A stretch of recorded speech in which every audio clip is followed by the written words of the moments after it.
Hello दोस्तों, RRB NTPC maths target वही 30 में से 30। आज हमारी मैथ्स की क्लास का 70वां सेशन है।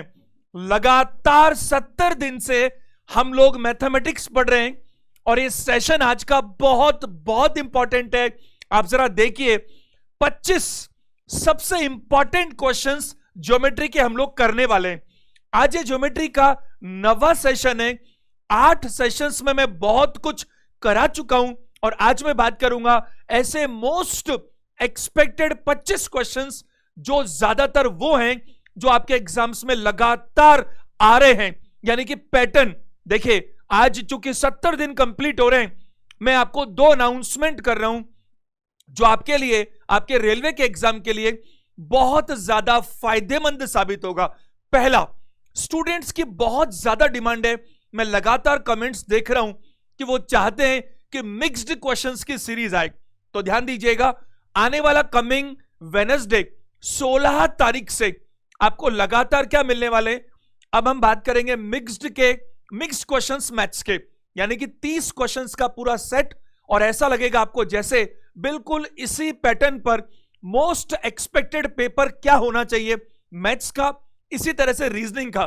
तो आपको एक पेपर मैथ्स, एक पेपर रीजनिंग, फिर मैथ्स, फिर रीजनिंग, ऐसे हम लोग करते चले जाएंगे। तो आपको क्या होगा, अभी तक हम लोग जो कर रहे हैं वो चैप्टर वाइज बात कर रहे हैं, यानी कि एक एक चैप्टर अब हम पूरे सिलेबस को कवर करेंगे। मैं आपको कमेंट में भी मौका दूंगा, मैं आपको एक नंबर दूंगा जिसमें आप अपनी जितनी भी क्वेरीज हैं वो आप भेज सकते हैं, डाउट्स भेज सकते हैं, उन सबको हम डिस्कस करेंगे। और मेरी कोशिश रहेगी ये क्लासेस जो हमारी होनी चाहिए ये लाइव करने की कोशिश करेंगे कमिंग 16th से। पहला अनाउंसमेंट। दूसरा, कंप्यूटर की क्लासेस, क्योंकि 4 क्वेश्चंस आते हैं आपके, साइंस की क्लासेस और ऐसी क्लासेस जिनमें मोस्ट एक्सपेक्टेड सारी चीजें हो, ये आपकी शुरू हो जाएंगी कमिंग मंडे से, यानी कि केवल 3 दिन बाद में। तो वो भी आपको फायदा मिलेगा कि जीके जीएस में भी जो कुछ हो सकता है हमारी तरफ से वो हम करने की पूरी कोशिश करेंगे। चलिए आज की बात शुरू करते हैं। तो जैसा सामने लिखा हुआ है 25 प्रश्नों की बात करेंगे आज।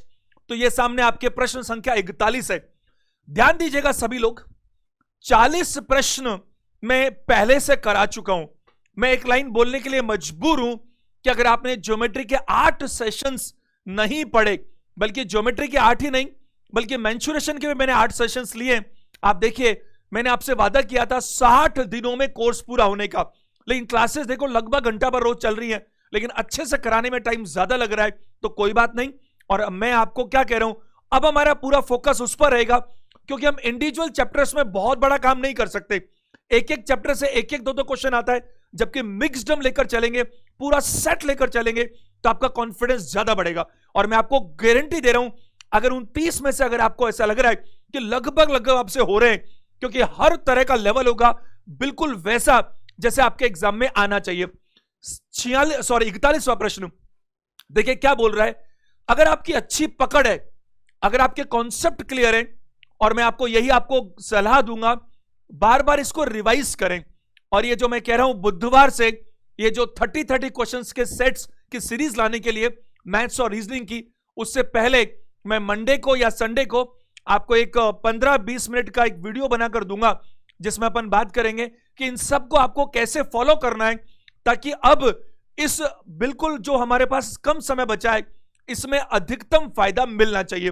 देखो, अगर यहां इसने कहा दिए गए चित्र में, वैसे इसकी शक्ल देखकर, इस फिगर को देखकर क्वेश्चन मार्क का आंसर बताए 110 डिग्री, 1 ही सेकंड का काम है।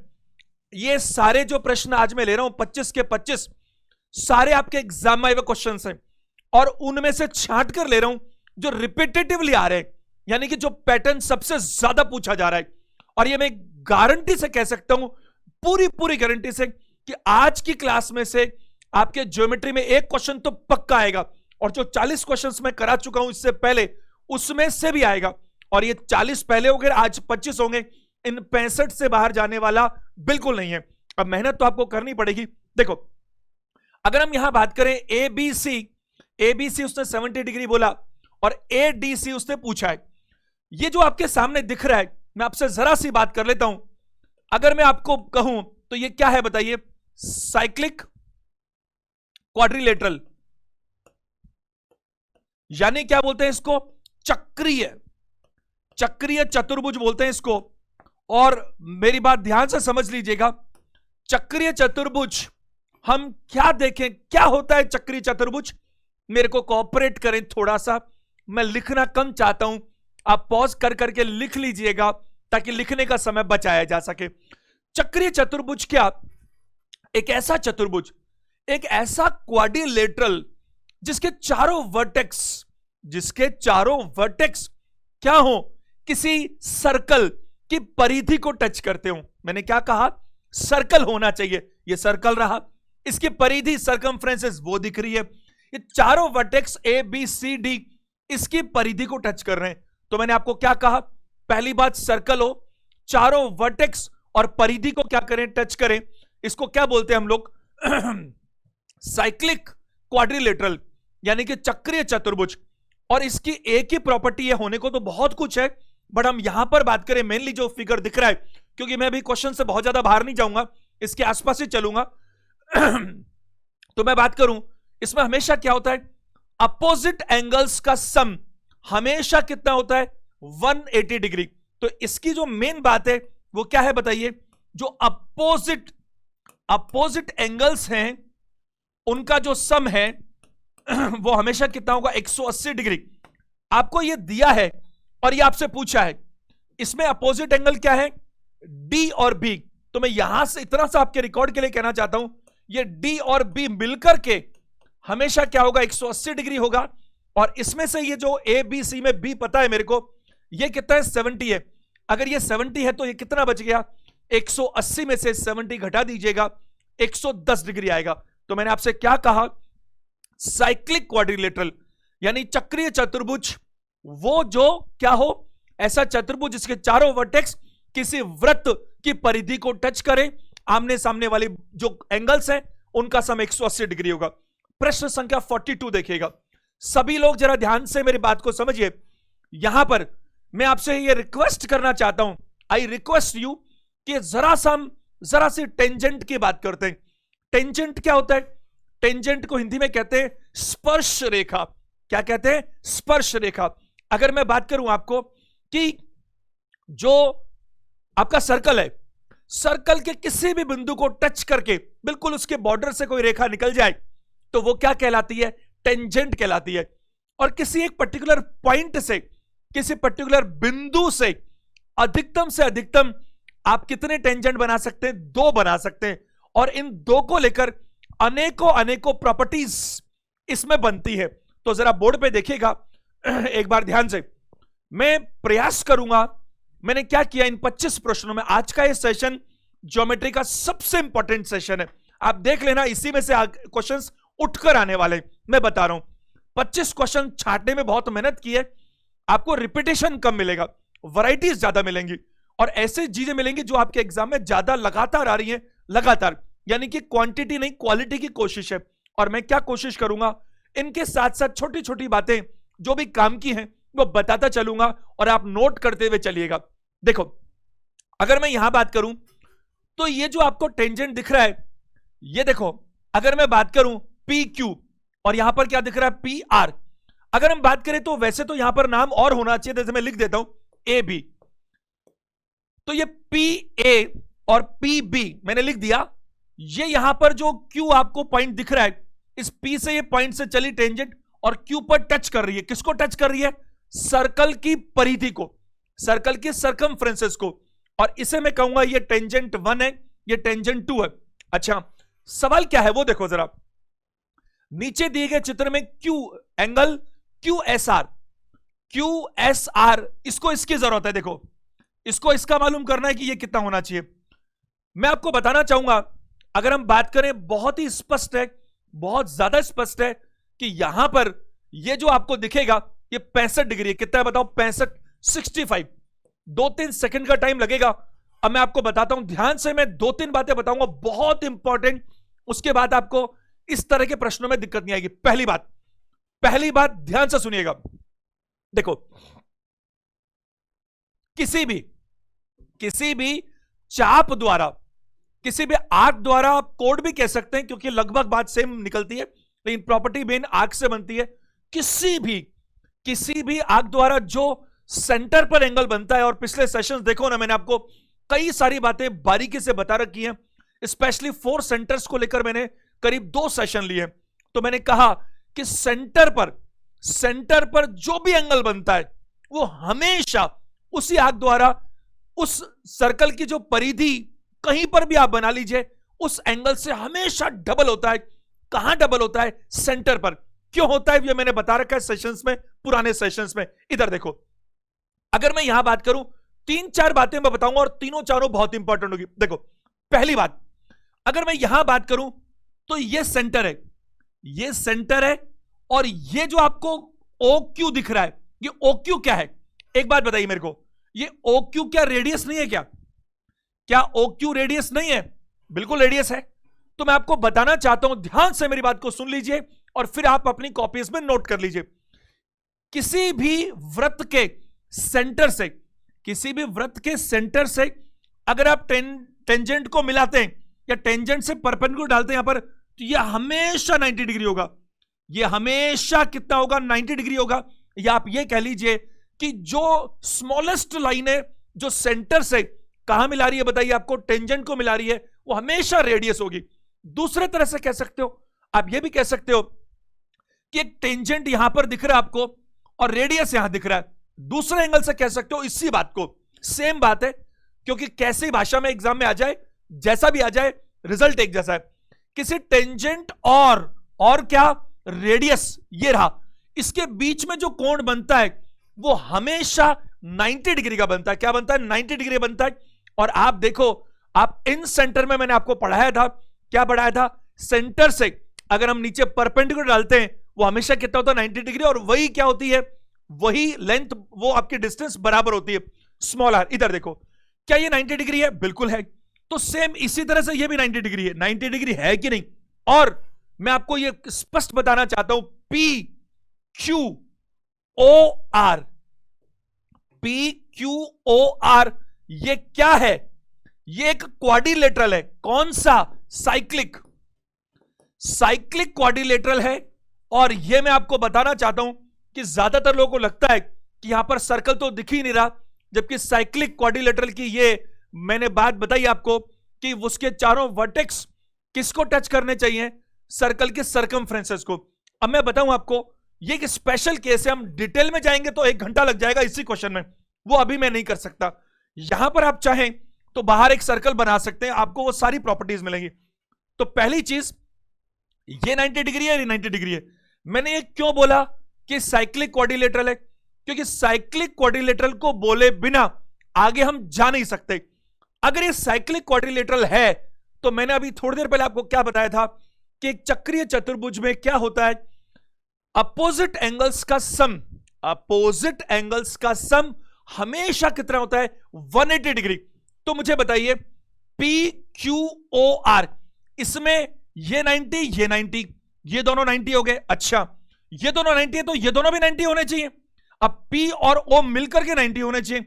90 में से ये 50 है, तो 180, मेरे मुंह से गलत निकल गया है ना, स्लिप ऑफ टंग, ध्यान दीजिएगा। 180, तो ये तीनों मिलकर, चारों मिलकर 360 होते हैं। तो ये अपोजिट तो हो गया 180, 90, 90, और ये दोनों मिलकर भी 180 होने चाहिए, 90, 90, और ये भी 180 होने चाहिए।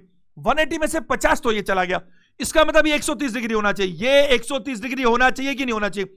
और आपको बहुत अच्छे से मालूम है, इस सर्कल पे ये जो सेंटर में जो एंगल बना, ये हमेशा इसी परिधि पर जो बना ये वाला एंगल है उससे डबल होना चाहिए।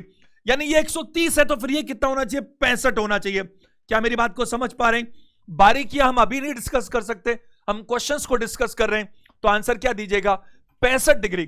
थोड़ी सी नॉलेज है तो ये काम में इतनी सब कुछ करने की जरूरत ही नहीं थी। मैंने क्या कहा? पहली चीज, ये जो टेंजेंट आपको दिख रही है PA, अच्छा, ये PQ और PR हमेशा बराबर होंगी, और इसमें कई सारी थियरम्स बनी हुई हैं, उनकी अभी जरूरत नहीं है। अगर मैं बात करूं, यहां पर ध्यान दीजिएगा, तो मैंने कहा इस सेंटर से आप टेंजेंट को मिलाते हैं तो ये क्या कहलाती है? इसकी रेडियस। और इसमें बात करूं रेडियस, इस रेडियस और टेंजेंट के बीच का जो एंगल होता है वो हमेशा 90 डिग्री होता है। यही जो मिनिमम डिस्टेंस है वो 90 डिग्री बनाती है हमेशा। जो मिनिमम डिस्टेंस टेंजेंट को जो टच करे रेडियस से मिनिमम डिस्टेंस वो हमेशा 90 डिग्री में। तो ये 90 है, ये 90 है, ये साइक्लिक क्वाड्रिलेटरल है, तो ये 180 तो ये चला गया, ये दोनों मिलकर 180 होना चाहिए, उसमें से 50 तो ये रहा, तो ये कितना बचेगा 180 माइनस 50 यानी 130। और आप देखो सेंटर पे जो कोण बना हुआ है, सेंटर पे जो कोण बना हुआ है वो इसके सर्कमफ्रेंस में बने कोण से हमेशा डबल होता है, तो ये डबल होता है तो ये आधा होता है, ये 130 तो ये 65 होना चाहिए। और आपसे यही पूछा गया था, क्या आपसे देखो QSR पूछा गया, तो ये कितना होना चाहिए, ये क्लियर कट है 65 डिग्री होना चाहिए। अगर ये डिस्क्रिप्टिव पेपर होता तो हम इसके बारे में बहुत कम से कम 15 से 20 लाइन लिख सकते हैं, बट ये पेपर आपका ऑब्जेक्टिव है, आपको डिटेल में जाने की जरूरत नहीं है, आंसर आना चाहिए और कॉन्सेप्ट समझ में आना चाहिए। चलिए प्रश्न संख्या 43 पर चलते हैं। सारे बच्चे ध्यान से मेरी बात को समझिए, बहुत ही सिलेक्टेड क्वेश्चन है सारे के सारे। दिए गए चित्र में एबीसी एक समबाहु त्रिभुज है, एबीसी समबाहु त्रिभुज है, ये हमसे ना भी कहे तो भी पता है हमारे को। अरे भाई आप देखो तीनों की जो एंगल है 60 60 60 है, और मैंने आपको पूरा ट्रायंगल का एक चैप्टर सेशन ले रखा पूरा की पूरा मेंसुरेशन के अंदर, तमाम तरह के सारे ट्रायंगल्स आपको बता रखे हैं, और सारे एंगल्स को लेकर के मैंने ज्योमेट्री का पहला सेशन ले रखा है। इधर देखो, अगर मैं यहां कहूं बात आगे क्या पूछा है, इसलिए एंगल डी और ई कितना होना चाहिए, तो इसको डी चाहिए और ई भी चाहिए, कि डी कितना होना चाहिए और ई कितना होना चाहिए। अगर मैं यहां बात करूं तो मैं कहूंगा कि डी तो 60 होना चाहिए, तो पहले डी 60 ढूंढूं, तो यहां पर सिर्फ एक ही ऑप्शन मिल रहा है। और अगर ये 60 होना चाहिए, अगर डी 60 होना चाहिए, ये 120 है, अगर बात करूं ये भी 120 होना चाहिए, आंसर ऑप्शन नंबर डी है, आंसर ऑप्शन नंबर डी है। ध्यान से मेरी बात को सुन लीजिएगा, फिर चाहे तो आप नोट भी कर लीजिएगा। हमेशा देखिए एक पर्टिकुलर आर्क से या फिर कोट बात कर सकते हो, सेंटर पर जितना एंगल बनेगा उसी वृत्त की जो परिधि पर आप और कोई बना लीजिए, वो हमेशा एंगल उसका क्या होगा, आधा होगा, या फिर आप ये कह लीजिए कि जो केंद्र पर बनेगा वो डबल होगा, कैसे भी बोल लीजिए। इधर जरा ध्यान दीजिएगा सब लोग, एक बात बताओ मेरे को, इसने मेरे को ऐसा कहा कि ABC क्या है, इक्विलेटरल ट्रायंगल है, एक समबाहु त्रिभुज है, तो मैं आपको ऐसा कहना चाह रहा हूं कि अगर मैं एक सेंटर बना दूं यहां पर, एक मैं सेंटर बना दूं यहां पर बिल्कुल सेंटर, और यहां पर इसको मिलाऊं B को और C को, मान लीजिए एक बार ढंग से सुनिएगा मेरी बात को, अगर मैं इसको मिलाऊं तो आपको पता है ना सेम कोड है यहां पर, और ये अगर 60 है तो ये 120 होना चाहिए, होना चाहिए कि नहीं होना चाहिए, होना चाहिए ना भाई, अगर ये 60 है तो ये 120 होना चाहिए। अब इस पर अगर ये 120 है तो ये 60 होना चाहिए, तो ये भी 60 होना चाहिए, क्योंकि सेम कोड से आपके सर्कमफ्रेंस कितने भी बनाओ, आप यो और बना लो, ऐसा बना लो, ये लो, तो ये भी कितना बनेगा 60 बनेगा, और बना लो वो भी 60 बनेगा, और कहीं भी बना लो 60 बनेगा, क्योंकि हमेशा सेम आर्क है, सेम बात करूं मैं, आर्क कह लो कोड कह लो, कोई फर्क नहीं पड़ता, टेक्निकली फर्क पड़ता है, अगर डिस्क्रिप्टिव पेपर है तो फर्क पड़ेगा, लेकिन ऑब्जेक्टिव है तो कोई फर्क नहीं पड़ेगा, क्योंकि उसमें आंसर से मतलब है कॉन्सेप्ट के साथ। तो अगर ये 120 है तो फिर ये 60 है, ये भी 60 तो ये भी 60 है, तो डी का तो पता लग गया 60 होना चाहिए, और बना लो एक आध कहीं पर भी, सारे 60 होंगे। दूसरी बात जरा ध्यान दीजिएगा, एक ABEC, यहां अगर मैं बात करूं ABEC क्या है, ABEC एक क्या है, चक्रीय चतुर्भुज है। चक्रीय चतुर्भुज मतलब क्या, साइक्लिक क्वाड्रिलेटरल, और उसकी क्या मैंने आपको मेन बात बताई कि अपोजिट एंगल्स का सम हमेशा कितना होगा, 180 डिग्री। तो जरा देखिए अगर ये 60 है तो ये A और E मिलकर, एंगल A और E मिलकर 180 डिग्री होना चाहिए, जिसमें से A कितना है 60 है, तो E कितना बनेगा बताइए, 60 घटा दीजिए इसके अंदर से, तो एंगल E कितना होगा, 180 में से 60 घटाएंगे तो क्या आएगा 120 डिग्री। तो आंसर क्या दीजिएगा, option D is the right answer. प्रश्न संख्या 44 पर आइएगा सभी लोग, क्या प्रश्न है, वैसे यहां पर देखा जाए तो O तो क्लियर कट दिख रहा है 90 डिग्री, इसमें कोई डाउट ही नहीं है। O तो अभी मैं थोड़ी देर से आपको लगातार बोल रहा हूं, सेंटर पर जो कोण बनेगा वो हमेशा इस 45 का डबल होना चाहिए, है कि नहीं, सेंटर पे जो बनेगा वो हमेशा डबल बनेगा इसी परिधि पर बने कोण की तुलना में। अब यहां पर पूछा क्या है वो सवाल है, नीचे दिए गए वृत्त में ओ वृत्त का केंद्र है। यदि वृत्त की परिधि 90 सेंटीमीटर है सरकमफ्रेंसेस, तो चाप पी क्यू की लंबाई क्या होगी? आप जरा देखिए, अगर इसकी परिधि 90 है तो 90 का चौथाया कर लो, 22.5 आंसर होना चाहिए। होना नहीं, होगा ही। आंसर बी है। 2 ही सेकंड का काम है। आपको मैंने कहा था दो बहुत खास बात।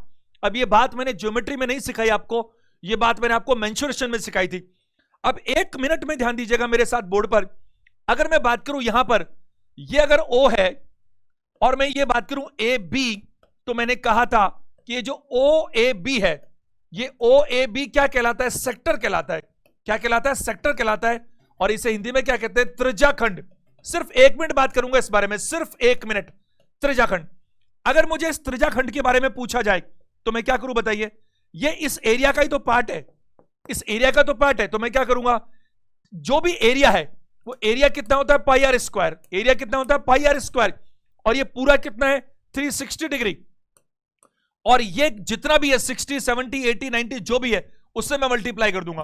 तो ये जो मेरे को मिलेगा वो क्या मिलेगा? मेरे को इस सेक्टर का क्षेत्रफल मिलेगा। इस सेक्टर का क्या मिलेगा? क्षेत्रफल मिलेगा। लेकिन अगर मेरे से सेक्टर नहीं, आर्क ये पूछी जाए AB, जो हमारे इस सवाल में भी पूछी गई है, तो मैं क्या करूंगा? आप ध्यान दीजिएगा, ये सेक्टर हमेशा किसका पार्ट है? इस क्षेत्रफल का पार्ट है। तो इसी में से तो बंटवारा करोगे। कितना बंटवारा करोगे? जितना ये प्रपोर्शन में है। ये पूरा कितना है? 360 डिग्री। अगर ये 60 डिग्री है तो 360 में से 60 की बात करूं तो छठवां हिस्सा है, 60/360। अगर ये 90 डिग्री है तो चौथा है ना? तो मैं बात करूं और आर्क की बात करूंगा, यानी कि चाप की बात करूंगा। ये सब मैं सिखा चुका हूं मेंसुरेशन में। तो ये बंटवारा होता है इसकी परिधि में से, और परिधि क्या होती है? 2 पाई आर। तो हम क्या करते हैं? 2 पाई आर, इसको बांट दो 360 हिस्सों में, 360 डिग्री, और थीटा से मल्टीप्लाई करो। और चूंकि हमेशा दो भी फिक्स है और ये भी फिक्स है, इसलिए अक्सर किताबों में नीचे 180 लिखा होता है। तो ऐसा हम कर सकते हैं। अब आप इधर देखो क्वेश्चन में क्या है। मैंने कैसे बोला तुरंत? तुरंत कैसे बोला? देखो आप, इसने क्या बोला मेरे को कि ये जो PQ है चाप, ये कितना है? इसका लेंथ क्या है? तो मैंने कहा भाई कि ये सेंटर पे जो कोण बनेगा वो इसका डबल होगा। तो 45 का डबल तो हो गया 90। 45 का डबल हो गया 90। मैंने जानबूझ के लगातार एक जैसे क्वेश्चन लिए ताकि ये कॉन्सेप्ट तो सिखा दूं मैं आपको, फिर अलग अलग अलग अलग सारी वैरायटीज आ रही है, थोड़ा सा वेट करना पड़ेगा। अब यहां पर 45 से तो 90 होगा। अब एक बात हो मेरे को, ये 90 डिग्री है तो सेंटर तो इसने खुद ने बोल दिया O इसका केंद्र है। तो यानी कि ये वाला जो ले रहा है वो 90 डिग्री के बराबर ले रहा है। और ये पूरी सरकमफ्रेंसेस को क्या बोलते हैं हम? 360 में बांटते हैं। तो ये 90 कितना है? एक बार समझने की कोशिश करो। 90 360 में से कितना है? 1/4। अगर ये आर्क इस पूरे का, भाई डिग्री तो 360 में से बढ़ता है, फॉर्मूले की क्या जरूरत है? फॉर्मूले में लंबा चौड़ा टाइम लग जाएगा। 90% बच्चे फॉर्मूले से काम करेंगे। फॉर्मूले में उनको क्या चाहिए? उनको चाहिए कि साहब ये जो आर्क होती है परिधि, वो कैसे करेंगे? देखो बिल्कुल गलत तरीका। मैं 90 सेंटीमीटर से परिधि, वो बोलते हैं 2 पाई आर। 2 पाई आर कितनी है? 90 सेंटीमीटर है। 90 सेंटीमीटर से क्या हो जाएगा? आपको आर मिल सकती है। मिल सकती है कि नहीं मिल सकती? अब आपको यहां पर मुझे एक बात बताइए कि फिर मैं बात करूं कि ये जो मिला, ये जो परिधि है वो इसके बराबर है, और इसमें से मैं बांटूंगा 2 पाई आर में से कितना? भाई 360 से डिवाइड कर दूं और क्या करूं? 90 है उससे मल्टीप्लाई कर दूं, होगा तो 1/4 ही ना। तो आपको सिर्फ ये सीखने की जरूरत है कि ये है कितना? 90 डिग्री। 360 में से 90, 9 4 36 होता है। तो चौथाया होना चाहिए परिधि का। परिधि का 1/4 होना चाहिए। परिधि कितनी है? 90। सीधा 90 में 4 का भाग लगाइए, क्या आएगा? 22.5। नहीं तो ये रही परिधि, ये परिधि है पूरी इसके बराबर। अब इसको सॉल्व करने की जरूरत क्या है? यही तो चाहिए था। और डिग्री में क्यों निकालेंगे भाई? 360 से डिवाइड करूं, 90 से मल्टीप्लाई करूं, होगा तो 1/4 ही ना। अरे 90 यहां करूंगा, 360 यहां करूंगा, अल्टीमेटली आएगा तो 1/4 ही। तो इसका 1/4, और ये यही तो है। 2 पाई आर की वैल्यू तो 90 सेंटीमीटर है। उम्मीद है आप मेरी बात को समझ पा रहे। ये इतना इंपॉर्टेंट चीज है। और जैसा मैंने आपसे कहा कि जो सेशंस में अब लेकर आ रहा हूं, कंप्लीट पूरा 30 क्वेश्चन मैथ्स, और मैं कोशिश करूंगा उसमें हर वो चीज आ जाए जो पेपर में आ सकती है। मिक्स्ड क्वेश्चंस पूरे 30 के 30 अच्छी क्वालिटी के। और मैं आपको बिल्कुल डराना नहीं चाहता। कुछ पेपर्स में बहुत एडवांस में बनाने वाला हूं, कुछ मॉडरेट भी होंगे, कुछ इजी भी होंगे, ताकि एग्जाम में जो भी आ जाए आप उसमें सफल हो सके। है ना। अब इतने दिनों से हम लोग कर रहे हैं इस काम को। अब अगर मैं बात करूं बिल्कुल घर की तरह से आपसे, अभी मैं ट्रिग्नोमेट्री आपको पूरी पढ़ाऊं तो कम से कम मुझे 15 दिन चाहिए। अलजेब्रा पढ़ाएं तो कम से कम 10-12 दिन से कम में काम नहीं होगा। उनमें से आना क्या है, 2-2 क्वेश्चन आने, और उन्हीं 2-2 क्वेश्चन को मैं पेपर्स में भी शामिल कर सकता हूं, क्योंकि बहुत ज्यादा लेवल नहीं आने वाला। तो अपन ये देखें कि 70 सेशन हम ले चुके हैं, तो अब ज्यादा बेहतर ये होगा कि अपन उन सेशंस की बात करें जिनका बच्चों को मैक्सिमम फायदा मिल सके, है ना। कोशिश ऐसी होनी चाहिए। अब देखो, तो उम्मीद है आगे बढ़ सकते हैं हम 45 नंबर सवाल की तरफ। देखो ये सवाल क्या बोल रहा है, ये फिर वही बात है। अगर यहां बहुत ध्यान से समझिएगा, 2 कोड अगर मान लीजिए आपस में इंटरसेक्ट करती हैं, अंदर भी कर सकती हैं और बाहर भी कर सकती हैं, तो बाहर जाकर क्या होंगी, वो मिल जाएंगी। तो प्रॉपर्टीज क्या बनती है, अगर यहां बात करूं तो बहुत सिंपल सी प्रॉपर्टी बनती है। क्या कि P D multiply P C बराबर होता है P B multiply P A. ये फिक्स पैटर्न है। तो सवाल क्या पूछा है वो देख लेते हैं अपन। उसने सीडी की लंबाई पूछी है। किसकी लंबाई पूछी है, सीडी की लंबाई पूछी है। तो एक बार इसका जो फिक्स प्रॉपर्टी है वो हमेशा क्या बनती है, इस पॉइंट पी से अगर मैं बात करूं तो ये 2 कोड दिख रही है आपको, सीडी और ए बी। ये टेंजेंट नहीं है, टेंजेंट तो बाहर थी, स्पर्श रेखा। टेंजेंट तो स्पर्श रेखा को बोलते हैं, वो तो सर्कल को बाहर से टच करती है। अगर मैं बात करूं यहां पर देखो, सीडी को मैंने आगे बढ़ाया, ए बी को आगे बढ़ाया, और ये पॉइंट पी पर क्या कर रही है, इंटरसेक्ट कर रही है, आपस में क्रॉस करती है। तो हमेशा क्या रहेगा प्रॉपर्टी, जरा देखिएगा, पी से थोड़ा पास में चलो पी डी, फिर इसी पी से दूर चलो पी सी, बराबर होगा किसके, पी से इधर पास में चलो पी बी, और दूर चलो क्या होगा, पी ए। आपसे पूछा क्या है, वैसे पूछा है आपसे सी डी की लंबाई पूछी है, ये वाली लंबाई। दिया क्या क्या है, क्योंकि कुछ भी दे रखा हो प्रॉपर्टी तो यही काम आने वाली है। उसने कहा एपी यानी पी ए, की बात है, पी ए। तो मैं बात करूं यहां पर ये वाला जो इंफॉर्मेशन है वो कितना है बताइए, 6। जो पी ए है ये पूरा की पूरा वो कितना है बताइए, 6 है। और ए बी कितना है, 2 है। तो ये वाला ए बी 2 है, तो और ए पी जो है वो 6 है, तो ये वाला पोर्शन 4 है। ये कितना है, 4 है, कोई दिक्कत नहीं है। तो पी बी आपको क्योंकि ये वाला पोर्शन चाहिएगा, तो ये कितना दिख रहा है बताइए, 4। आगे उसने क्या दिया, पी सी, ये जो पी सी है पूरा वो क्या दिया है, 8। तो आपको ये पी डी अगर बात करूं मैं, पी डी ये वाला पार्ट निकल कर आ जाएगा। और इसने पूछा क्या आपसे, सी डी वाला पार्ट पूछा, कोई दिक्कत नहीं है, अगर एक आ जाएगा तो दूसरा तो निकाल ही लेंगे हम। तो यहां 4 से काट दीजिए 2 बार, 2 से काट दीजिए 3 बार, तो आपका जो पी डी वाला पार्ट है वो कितना आ गया, 4 से 2 बार कटा, 2 से 3 बार कटा, 3 सेंटीमीटर। पी डी 3 सेंटीमीटर है, और उसने सी डी पूछा है, तो ये टोटल तो 5 था ना, पीसी, और 8 था सॉरी, तो ये 8 में से 3 घटा दीजिए, आंसर क्या आएगा, 5। इसमें देखो आप, मैं आपको बताना चाहूंगा, बच्चे इतनी जल्दी में रहते हैं कि वो 3 भी लगा सकते हैं आंसर, क्योंकि 3 भी ऑप्शन में मिला हुआ है। फिक्स फॉर्मेट है, इस पॉइंट से पकड़ो, पी पास में पकड़ो P D multiply P C, इसको पकड़ो P B multiply P A. Fix pattern है, इसमें बहुत ज्यादा भी हम नहीं जा सकते एक एक थ्योरम के अंदर, वो संभव नहीं है। तो यहां पर इंफॉर्मेशन में देखो आप, जो पी डी है, पी डी वो मेरे को पता नहीं, वो उसने पूछा है, यहां पूछा तो कुछ और है, लेकिन पैटर्न तो ये रखना पड़ेगा ना। अब फिर इसके बाद अगर ये निकलेगा तो कुछ भी निकल जाएगा। अब आगे क्या है, पीसी, पीसी कितना है, 8 उसने दिया हुआ है। पी बी उसने नहीं दिया था, लेकिन पी ए दे रखा था 6, और ये 2 दे रखा था, तो ये 6 में से 2 लेस करके हमने 4 निकाल दिया, और इसको हमने फिक्स पैटर्न में फिट किया, तो हमें आंसर निकल कर आया क्या, ये पी और डी ये वाला लेंथ निकल कर आया 3, और ये पूरा कितना है, 8। और ये वाला उसने पूछा था, तो 8 - 3 कितना होगा, 5। जल्दीबाजी में कभी मत रहना, भले एग्जाम में 5-10 सेकंड ज्यादा लग जाएं चलेगा, कोई तकलीफ नहीं है। हमेशा याद रखिएगा, एग्जाम में सफलता के लिए आपको स्पीड और एक्यूरेसी दोनों चाहिए, लेकिन एक्यूरेसी खत्म हो जाए ऐसी स्पीड किस काम की। इसलिए हमेशा याद रखिएगा कि एक्यूरेसी हमारी प्रायोरिटी पर होनी चाहिए। आपको मैं 3-4 दिन के अंदर अंदर, या जिस दिन मैं आपको मिक्स सीरीज चालू करता हूं उसी दिन एक टेक्निकल क्लास लेकर आऊंगा, आधा पौन घंटे की, वो मैंने कहा भी था 5-7 दिन पहले, और उसमें मैं आपको सिर्फ यही सिखाने वाला हूं कि पेपर अटेम्प्ट करना कैसे है बहुत अच्छे तरीके से। चलिए 45 से आगे 46 पर चलते हैं।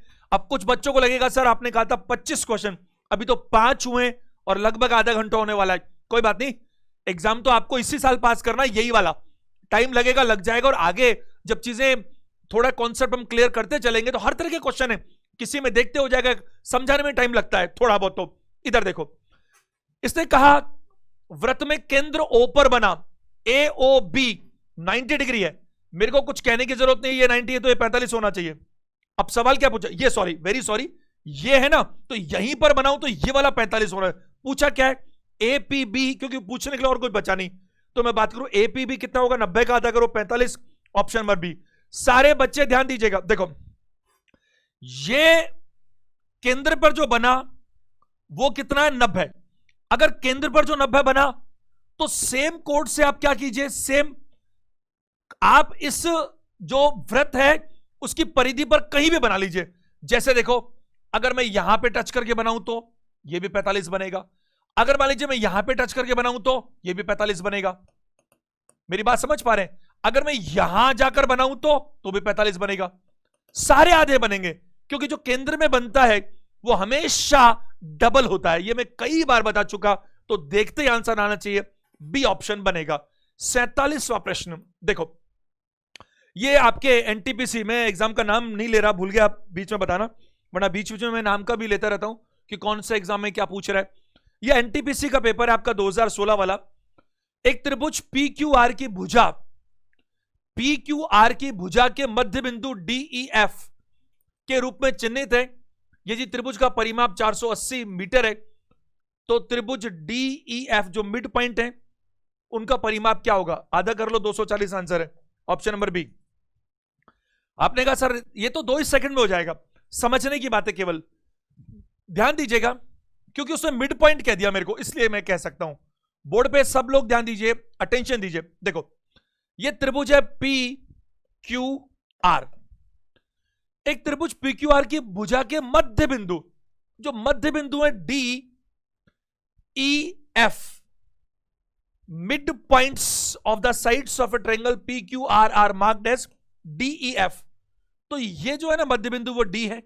मध्य बिंदु का मतलब क्या है, बिल्कुल सेंटर है इसका, और ये क्या है, E है, और ये क्या है, F है। अगर हम इन तीनों को मिला दें, बहुत ध्यान से सुनिएगा मेरी बात को, अगर हम इन तीनों को मिला दें, सबके सब बच्चे समझने की कोशिश कीजिएगा, तो क्या होगा, अगर ये इसका सेंटर है तो अगर ये इसको देखो, एक पार्ट, दूसरा पार्ट, तीसरा पार्ट, चौथा पार्ट, 1 2 3 4 5 और 6 हिस्सों में इसको बांट सकता हूं। अब आपने इस मिड पॉइंट को मिलाया, अब इन दोनों को मिड पॉइंट को मिलाया, ढंग से समझना मेरी बात को, आपको मैंने मिड पॉइंट थ्योरम सिखाया अच्छे से, और पिछले ही सेशन में सिखाया था, सेशन नंबर 8 में, ये 9वां है, उसमें सारी बातें बताई थी। क्या बताई थी, देखो मैंने कहा अरे दोनों के मिड पॉइंट मिल रहे हैं, मिड पॉइंट मिलते हैं तो क्या होता है, मिड पॉइंट मिलते हैं तो 2 बातें होती है, 2, पहली 2 रिजल्ट दिए थे आपको, अगर दोनों किसी ट्रायंगल के मिड पॉइंट मिलते हैं तो 2 बात होती है, पहली तो ये कि DE हमेशा QR के पैरेलल होता है, तो इधर भी तो होगा सब तरफ। दूसरा मैंने कहा था DE हमेशा QR से क्या होता है, आधा होता है। तो सोचो ये मिड पॉइंट है तो ये इससे आधा है, और अगर ये मिड पॉइंट है तो वो भी आधा है, तीनों तरफ से आधा आधा आधा है। तो अंदर वाले क्या हो गए, परिमाप के, भाई इस ट्रायंगल का परिमाप क्या होगा, बढ़ेगा, ये PQ plus QR plus RP, तो क्या होगा, अरे भाई ये इसके मिड पॉइंट है तो इस बेस का ये आधा हो गया, इस बेस का ये आधा हो गया, और इस बेस का ये आधा हो गया, तो ये सामने वाले का आधा, ये सामने वाले का आधा, और ये इसका आधा, तो ये आधा आधा आधा मिलकर परिमाप तो आधा हो गया ना। इसलिए तो मैंने तुरंत देखते ही बोल दिया कि अगर मिड पॉइंट मिला रहे हो तो मिड पॉइंट थ्योरम हमें बोलती है कि जो मिड पॉइंट मिलाकर लाइन आई, अब क्या हुई, वो हमेशा नीचे वाले बेस पैरेलल लाइन से क्या होगी, आधी होगी। तो आधी आधी आधी, सारा आधा, तो 480 का आधा क्या करोगे, 240 करोगे। उम्मीद है मेरी बात को समझ पा रहे हो, तो आंसर बी दीजिएगा। बहुत ही अच्छा सवाल है और आसान सा सवाल है, ध्यान दीजिएगा। आगे प्रश्न संख्या 48, 2 समरूप, मैंने 2 सेशंस ले लिए इस चीज के लगे, कॉन्ग्रुएंसी यानी सर्वांग समता, और सिमिलरिटी यानी कि समरूपता, इन दोनों को बहुत प्यार से, बहुत अच्छे से आपको सिखाने की कोशिश की, इनकी प्रॉपर्टीज के बारे में आपको सारी बात बताई। स्पेशली सिमिलरिटी को लेकर के सवाल ज्यादा बनते हैं। सिमिलरिटी में आपको जो जो जो बातें बन सकती है, मिड पॉइंट थ्योरम से लेकर के, और राइट एंगल में अगर हम बात करें, एक राइट एंगल में हम फिर 2 एंगल बना सकते हैं, और तीन जो एंगल, सॉरी ट्रेंगल, एंगल नहीं, गलती से निकल गया। अगर देखो इतना ज्यादा वर्कलोड रहता है कि समटाइम्स बहुत थकान होती है, तो छोटी मोटी मिस्टेक्स बोलने में हो सकती हैं, और आप सब लोग फैमिली मेंबर हैं, तो इतना छोटी मोटी बात में कोई फर्क नहीं पड़ता। आप इंटेंशन समझ सकते हैं, है ना, बस वो ज्यादा इंपॉर्टेंट है। मेरा इंटेंशन सिर्फ यही है, आपका फायदा होना चाहिए। इधर देखो, दो समरूप हैं। एक लाइन जरूर बोलना चाहूंगा, अगर दो ट्रायंगल्स कॉन्ग्रुएंट है तो हमेशा एक दूसरे की कॉपी होते हैं, जबकि अगर सिमिलर हैं तो दोनों एक दूसरे के सेम रेशो में रहते हैं। चाहे साइड्स को देख लो, आनुपातिक रूप से सेम मिलेंगी, और जो साइड का रेशो होगा वही हाइट का भी होगा, वही मीडियन का भी होगा, वही एंगल बाइसेक्टर का भी होगा, वही परिमाप का भी होगा कि नहीं, वही इन रेडियस का होगा, वही सरकम रेडियस का होगा। और एरियाज में अगर बात करेंगे तो रूट में लेना पड़ेगा आपको। क्यों लेना पड़ेगा? क्योंकि एरिया डबल यूनिट दिखाता है, metre multiply metre, metre square. और इसीलिए मैंने आपको बहुत अच्छा तरीका बताया था कि आप इन चक्करों में मत फंसो। आप सिर्फ अगर आपको एरिया पता है तो आप इन सबको स्क्वायर कर दो। ये सब मैं सिखा चुका हूं आपको पिछले सेशंस के अंदर। क्या बोला इसने? दो समरूप, सिखाने के लिए लिख रहा हूं यहां पर, वरना चलो एबीसी और पीक्यूआर का परिमाप इतना है, तो आप कंपेयर कैसे करेंगे? एबी को कंपेयर करेंगे पीक्यू से, बताया था। बीसी को कंपेयर करेंगे क्यूआर से, और एसी को कंपेयर करेंगे पीआर से। तो यहीं पर काम तमाम हो सकता है। परिमाप 36 और 24 है, ढंग से समझिएगा। 36 और 24 यानी कि 12 से काटूं तो रेशो ही तो होता है सारा। सिमिलरिटी में सारा गेम ही रेशो का है। तो अगर ये 36 और 24 है तो काट दो 12 से, 3 और 2, तो इसकी हर चीज 3 अनुपात में होगी और इसकी हर चीज 2 अनुपात में होगी। चाहे वो मीडियन ले लो, चाहे वो एंगल बाइसेक्टर ले लो, चाहे वो आप पैरामीटर ले लो, चाहे हाइट ले लो, चाहे कुछ ही ले लो। तो यहां पूछा क्या है? पी क्यू 10 है, पी क्यू मतलब ये वाला 10 है, तो ए बी कितना होगा? अरे 15 होगा ना, 3 अनुपात 2 में आंसर 15 है, बात खत्म। Option number C. कुछ नहीं करना, मैंने आपको सिखा रखा है, बस वो सीख लीजिए। मैंने कहा अगर दो ट्रायंगल सिमिलर है, अगर दो ट्रायंगल सिमिलर हैं तो क्या होगा? दोनों के रेशो सेम होने चाहिए। बहुत ही जल्दी से मैं बोर्ड पर लिखता हूं, जरा देखो। ये ए बी सी है और ये क्या है? पी क्यू आर है, पी क्यू आर। तो जरा देखिए, ये दोनों साइड्स क्या होंगी? सेम रेशो में। ये दोनों भी सेम रेशो में, ये भी दोनों सेम रेशो में। अगर मैं बात करूं एंगल, बस एंगल मैंने जरूर कहा था कॉन्ग्रुएंट रहते हैं केवल, सिमिलर में भी बाकी सारी बातें रेशो में रहती है। क्योंकि क्यों रहते हैं एंगल? क्योंकि ये तीनों मिलाकर 180, ये भी तीनों 180 है, तो 360 तो कर नहीं सकते ना आप भाई। ट्रायंगल के इंटीरियर एंगल्स का सम तो आप चेंज कर नहीं सकते, तो बस वो कॉन्ग्रुएंट रहते हैं। बारीकियों को तो समझना पड़ेगा ना, ऐसे कैसे काम चलेगा। अब देखो इसने क्या कहा, ये परिमाप 36 है, इसका परिमाप कितना है? 36 है, और इसका परिमाप 24 है। तो मैंने क्या कहा भाई, इस 36 और 24 को काट लो, तो 12 से काटा तो 3 और 2 में हो गए, यानी इसकी हर चीज 3 अनुपात में होगी और इसकी हर चीज 2 अनुपात में होगी, एरिया को छोड़कर। किसको छोड़कर? एरिया को छोड़कर। क्षेत्रफल की बात करूंगा तो 3 का स्क्वायर 9 और 2 का स्क्वायर 4, बस। क्षेत्रफल अभी पूछ लो तो इसका क्षेत्रफल अगर 9 के अनुपात में तो इसका 4 होगा। मैं बार बार कहना चाहता हूं, ये सब बारीकियां मैं नहीं बताऊंगा, आप पिछले सेशन में जाओ, मैंने आपको मिड पॉइंट थ्योरम में सारी बातें आपको बता रखी है, और बहुत सारी छोटी छोटी बातें। अब देखो इससे आपको क्या दिया? पी क्यू दिया 10। अरे भाई ये 10 है, तो अनुपातिक रूप से ये क्या है? अरे इसका रेशो 2 तो इसका रेशो 3, 2 की वैल्यू 10। रेशो एंड प्रोपोर्शन नाम का चैप्टर पढ़ा रखा है। 2 की वैल्यू 10 तो 1 की वैल्यू 5, और 1 की वैल्यू 5 तो 3 की वैल्यू 15, तो ये 15 हो जाएगा। ये इनमें से कोई भी एक पता है, इधर पता लग जाएगा। कल को कोई कहते इधर मीडियन जो है ना, मान लो सपोज वो 9 है नहीं, मैं तो बता रहा हूं, ये 9 है तो उधर 6 होगी। मेरी बात समझ पा रहे? कल को कोई हाइट का 12 है तो उधर 8 होगी। क्यों? क्योंकि इसका और उसका एक रेशो मालूम चल गया, और एक रेशो मालूम चल गया, चाहे वो साइड का रेशो हो। वैसे 10 में से 9 बार साइड की बात ही वो ज्यादा करता है, मैं आपको बता रहा हूं, लेकिन कई बार साइड के साथ साथ मीडियन की बात भी करता है, और कुछ भी कर सकता है, वो कोई तकलीफ नहीं है। तो हम बात करेंगे यहां पर, अगर कल को कहीं कहते हैं मीडियन के रेशो हैं तो कोई बात नहीं, मीडियन के रेशो निकाल सकते हैं। मीडियन के जो रेशो है वही साइड के रेशो होंगे, वही पैरामीटर के रेशो होंगे, वही हाइट के रेशो होंगे। बस इतना सा ध्यान रखना कि वही रेशो एरिया के नहीं होंगे, क्योंकि एरिया के लिए क्या करना पड़ेगा आपको? मीडियन को स्क्वायर करना पड़ेगा, जो मैंने बता रखा है पिछले सेशंस में। तो आंसर दीजिएगा 15। 49 पर आइएगा। एक बढ़िया प्रश्न दिख रहा है, देखते ही दिख रहा है, समझ में आ रहा है क्या हो रहा है। ये देखते ही, ये देखो आपके ये आरआरबी रांची में आया हुआ, हालांकि थोड़ा पेपर पुराना है लेकिन क्वेश्चन इंपॉर्टेंट इसलिए मैंने लिया है। देखो CAB 90 डिग्री है, CAB 90 डिग्री है, और ये मेरे को देखते ही साफ दिख रहा है कि AD जो है वो परपेंडिकुलर है किस पर बताइए, BC पर। ये देखो परपेंडिकुलर लिखा हुआ ना, ये AD परपेंडिकुलर है किस पर, BC पर।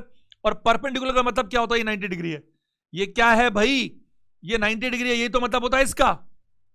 अब आपको ये प्रॉपर्टी सिखाई मैंने 20-25 मिनट लेकर पिछले सेशंस में, शायद पिछले सेशन में, सेशन नंबर 8 में मैंने आपको इस सिमिलरिटी में बताया था कि अगर एक राइट एंगल ट्रायंगल में ये जहां पर 90 डिग्री है, आप इस वर्टेक्स A से एक परपेंडिकुलर डालिए CBC पर, तो ये हमेशा 3 ट्रायंगल्स बनाएगा, और ये 3 ट्रायंगल सदैव सदैव सदैव आपस में क्या होंगे, सिमिलर होंगे।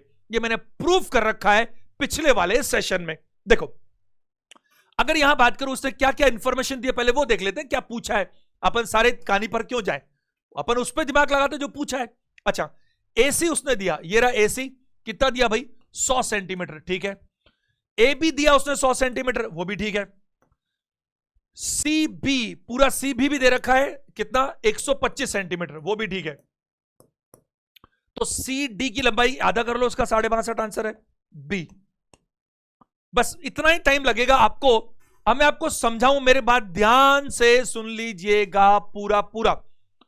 मैं सिर्फ 1 मिनट में रिवाइज करूंगा पुरानी बात को जो पिछले सेशन में की थी। देखो एक बार इस पूरे ट्रायंगल की बात कीजिएगा, ABC पूरे ट्रायंगल की। क्या ये 90 डिग्री है? हाँ ये 90 डिग्री है। अगर ये 90 डिग्री है तो मैं इसको थीटा मान लेता हूं। अगर ये थीटा है तो ये 90 माइनस थीटा होना चाहिए, या इसको थीटा मान लो तो ये 90 माइनस थीटा, एक ही बात है, क्या फर्क पड़ता है। क्यों? क्योंकि ट्रायंगल के तीनों इंटीरियर एंगल्स का सम कितना होता है, 180 डिग्री, और एक्सटीरियर एंगल्स का कोई भी पॉलीगन हो हमेशा कितना होता है, 360 डिग्री। देखो ये 90 दिख रहा है मुझे, तो ये मैंने थीटा माना, तो ये दोनों मिलकर 90 होने चाहिए, तो 90 माइनस थीटा हो गया। अब आप ट्रायंगल जो 2 बन रही है, एक नीचे वाला एक ऊपर वाला, नीचे वाले की बात करो पहले, नीचे वाला लो, तो ये तो 90 है, दिख ही रहा है आपको, क्योंकि परपेंडिकुलर है, यहां 90 होता ही है। ये 90 और ये थीटा है। अगर ये 90 और ये थीटा, तो ये क्या बचा, ये 90 माइनस थीटा बचा ना। अब ऊपर वाले की बात करो, ये 90 है और ये 90 माइनस थीटा, तो ये क्या बताइए, थीटा है।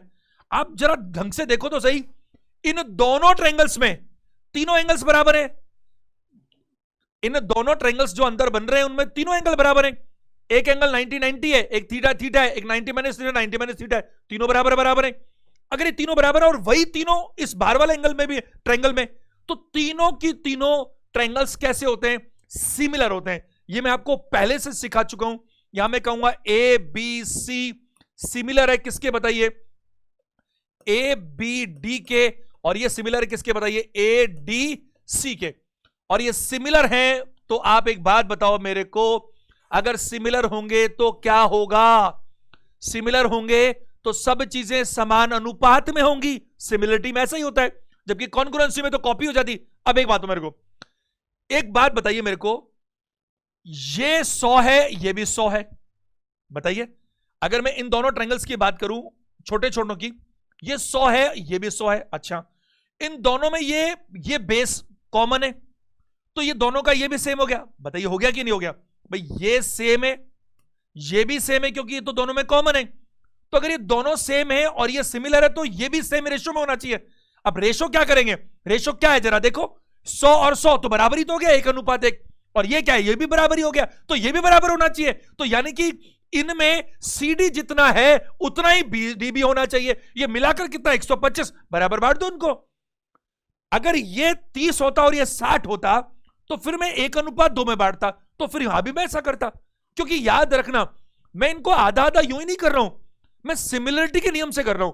क्योंकि ये भी सेम है, ये भी सेम है, तो ये भी सेम होना चाहिए। तीसरी साइड भी सेम रेशो में होनी चाहिए। अब रेशो 1:1 चल रहे हैं, 1:1 चल रहे हैं, तो मैंने इस 165-25 को 2 भागों में बांट दिया, ये आ गया 62.5। तो उत्तर दीजिएगा आपका क्या, AB। ये प्रिंटिंग में ऐसा है, कंफ्यूज मत हो ना, कोई दिक्कत नहीं है। आप इसको ऐसा लिख लो भले से, ये B मान लो और इसको C मान लो, क्योंकि ABCD है। तो आंसर दे दीजिए C इतना इंपॉर्टेंट नहीं जितना ये इंपॉर्टेंट है। आंसर है 62.5, 62.5। 50 नंबर प्रश्न पे आइएगा। देखो सवाल क्या पूछा, ये 30 है तो ये तो 60 होना ही होना है। सवाल क्या पूछ रहा है? कौन सी जानकारी, थीटा का मान क्या चाहिए, कौन सी जानकारी पर्याप्त है। अब जानकारी पर्याप्त है इसका मतलब है, यह प्रश्न है डाटा सफिशिएंसी का, आंकड़ों की पर्याप्तता का। सेशन थोड़ा सा लंबा चल सकता है, अभी आधा घंटा करीब और लगने वाला है, लेकिन आपके हित में है। आपको मालूम है समय कितना कम है, तो जाने दोनों, क्या फर्क पड़ता है। आपको अगर सिलेक्शन हो गया तो मजा आ जाएगा ना, और मिठाई खिलाने तो आपको आना पड़ेगा मेरे पास जयपुर में इंस्टीट्यूट है, और हम लोग इतनी मेहनत कर रहे हैं। ईश्वर से भी प्रार्थना होगी, और मैं आपसे भी ये कहना चाहता हूं कि इस समय पर जब एग्जाम इतना पास में है, आप बिल्कुल भी नेगेटिव सोच को साथ में मत लेकर आओ, तनिक भी संदेह मत करो, अपनी जबरदस्त तैयारी रखो, जो कर सकते हो, बाकी देखा जाएगा जो होगा। क्योंकि जब आपकी तैयारी बहुत अच्छी होती है ना, तो वही होता है जो होना चाहिए, और आपका सिलेक्शन ही होना चाहिए, है ना। कोशिश कीजिएगा। देखो, मैं अपनी जिंदगी में कभी भी रिजल्ट पर उतना फोकस नहीं करता जितना कर्म पे फोकस करता हूं, क्योंकि मेरे को यकीन है कि अगर हमारे कर्म बहुत अच्छे होंगे तो रिजल्ट तो मिलता ही मिलता है। ये तो निश्चित रूप से मानकर चलो, ये पक्की बात है। अब देखो, इधर थीटा का मान निकालना है तो दो जानकारी है, ये तो पहली जानकारी रही, ये दूसरी जानकारी है। तो कौन सी, ये पहली इंफॉर्मेशन, ये दूसरी, और ये 4 ऑप्शन।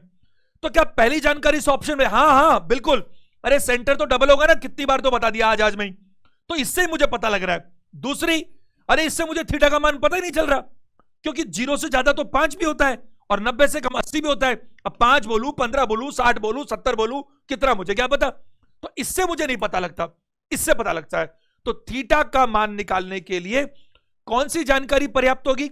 ऑप्शन नंबर डी दे दीजिएगा, ऑप्शन नंबर डी दे दीजिए। केवल एक पर्याप्त है, 1 या 2 मत कर देना, और ना 1 और ना 2 कर देना, केवल 2 भी नहीं।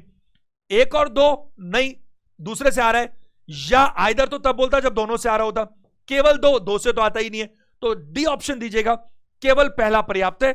यह आपके ग्रुप डी में 17 सितंबर 2018 वाली शिफ्ट में आया हुआ प्रश्न है। यह आज का सेशन मैं आपको बार बार कहना चाह रहा हूं, it's very very and very very important. इसका 1 मिनट भी आप मिस मत कीजिए, क्योंकि यह काम क्या हो रहा है, ये क्वांटिटी नहीं क्वालिटी पर काम हो रहा है, कंसाइज काम हो रहा है। वो जो सीधा निशाना लगाया आपके एग्जाम के लिए, उन प्रश्नों का संकलन है। जरा देखो, प्रश्न संख्या 51 पर आइए। 51 नंबर क्वेश्चन क्या बोल रहा है? 14 सेंटीमीटर त्रिज्या वाले एक वृत्त के केंद्र पर बने कोण के सम्मुख के चाप की लंबाई 11 सेंटीमीटर है। उस कथित केंद्रित कोण का माप क्या है? ठीक है,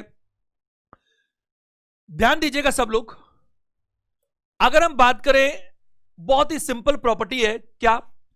14 सेंटीमीटर त्रिज्या वाले एक वृत्त के केंद्र पर बने कोण के सम्मुख, तो 14 सेंटीमीटर आपको अच्छे से मालूम है। अब मैं रेडियस उधर नहीं बना रहा जानबूझकर, क्योंकि केंद्र पर कोण बनाऊंगा ना मैं, तो मैं रेडियस ऐसे बना देता हूं। ये रेडियस ही तो है, और रेडियस कितनी है? 14 सेंटीमीटर। ठीक है, तो इसने कहा कि वृत्त के केंद्र पर बने कोण, तो केंद्र पर तो कोण तो ऐसे बनाओगे ना, ये कोण बन जाएगा, ये रेडियस है। तो इसने कहा कि 14 सेंटीमीटर त्रिज्या वाले एक वृत्त के केंद्र पर बने कोण के सम्मुख चाप की लंबाई 11 सेंटीमीटर है। तो इस चाप की लंबाई 11 सेंटीमीटर है। ठीक है, उस कथित केंद्रित कोण का माप क्या होगा? एक बात बताओ मेरे को, यह कोण कितना होगा? यह कोण उतना होगा जितना प्रपोर्शन इस चाप का है, इस सर्कमफ्रेंसेस में से। बताओ, ऐसे ही तो होता है ना भाई, पूरा तो 360 है, तो इसके लिए मेरे को पहले क्या चाहिए? इसकी सर्कमफ्रेंसेस चाहिए। तो सर्कमफ्रेंसेस कैसे आती है इस वृत्त की? क्योंकि चाप 11 सेंटीमीटर उसी का पार्ट है, तो सर्कमफ्रेंस आती है 2 पाई आर से। ऑप्शंस किस में दे रखे हैं? डिग्री में ही है। अच्छा, डिग्री तो पूछा ही है, कोण ही तो पूछा है इसने, सॉरी। 2 पाई आर, पाई 22/7 है, आर इसने बोल दिया 14 है, 2 बार काट दो, 2 4 88 सेंटीमीटर है। और ये कितने? 11 8 88 45 डिग्री आंसर है बी। देखो सारे बच्चे ध्यान से समझ लीजिएगा। एक बात बताइए, सूत्रों में जाओ तो सूत्रों में चले जाओ, लेकिन क्या जरूरत है, समझो तो सही। अब 2 तरीके, गलत और एक सही। सही तरीका चुटकी में निकालेगा, गलत तरीका फॉर्मूला लगवाएगा। पहले सही सुन लो, फिर गलत करते हैं। देखो देखो, ये परिधि कितनी आ रही है? 88 सेंटीमीटर। बिल्कुल आ रही है ना, 2 पाई आर आ गई। आर तो पता थी मेरे को, और किसी सर्कल में आर ही तो चाहिए होती है, बाकी तो सब निकाल लेते। अच्छा, ये 88 आ गई, अच्छी बात है। मुझे एक बात बताइए, इस 88 में से ये कितना आर्क? 11। तो 11 इस 88 का कौन सा हिस्सा है? 11 88 का 8वां हिस्सा है, 8वां। तो आर्क जो है, अगर ये 8वां हिस्सा लिए हुए है, तो फिर इससे जो एंगल बनेगा ये भी तो 360 का 8वां ही बनेगा। 360 में 8 का भाग लगो तो क्या आएगा? 45 डिग्री। ये आंसर है। गलत तरीका सुनो, गलत तरीका क्या? पहले मैं करूं 2 पाई आर, कितनी आ गई? 88। ये 88 क्या है साहब? ये 360 डिग्री के बराबर है। तो मैं क्या करूंगा कि 360 डिग्री की वैल्यू कितनी है? 88। तो 11 की वैल्यू क्या आएगी? 45। उस लैंग्वेज में जाऊंगा, लेकिन उसकी जरूरत नहीं। आप समझ पा रहे हो कि 88 सेंटीमीटर जो है वो इसकी परिधि है। और इस 88 का मतलब कितना बताइए? एलएचएस बराबर आरएचएस भी कर सकते हो कि 88 सेंटीमीटर पूरा किसको दिखा रहा है? 360 डिग्री को। तो 11 सेंटीमीटर किसको दिखाएगा? एलएचएस बराबर आरएचएस। ये परसेंटेज वगैरह में खूब सिखाया मैंने आपको। ये 8वां हिस्सा, तो ये भी 8वां हिस्सा। और 8 का मतलब है आप 8 से भाग लगाओ, कितना आएगा? अरे चौथा है तो 90 होता है ना, 9 4 36। तो चौथा है तो 90 होता, इसका और आधा कर लो।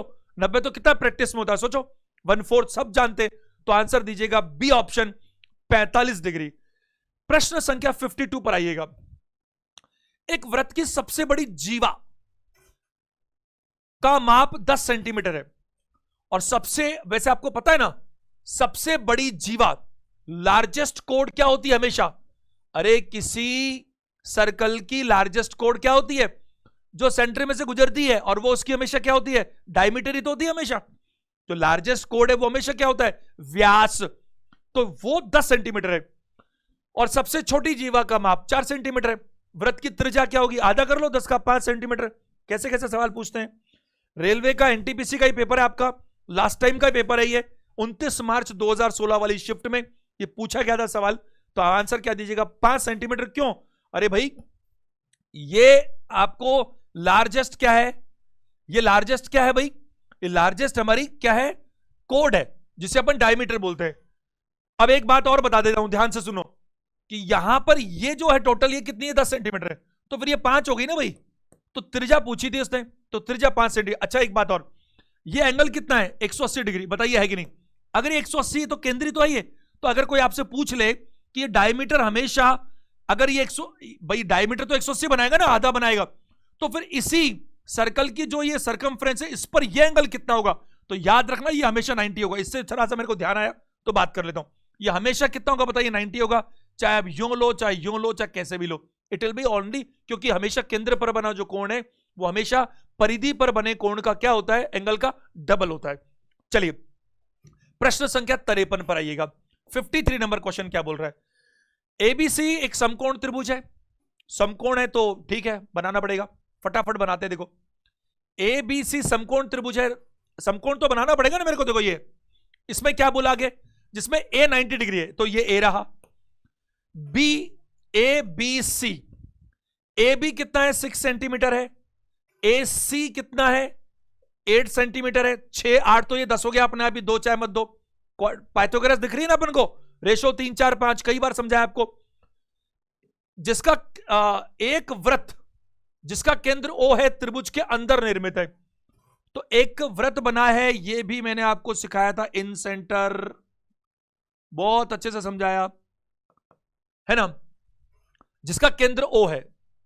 सवाल क्या पूछा है? त्रिभुज के अंदर निर्मित है, वृत्त की परिधि क्या है? इस वृत्त की परिधि क्या होगी?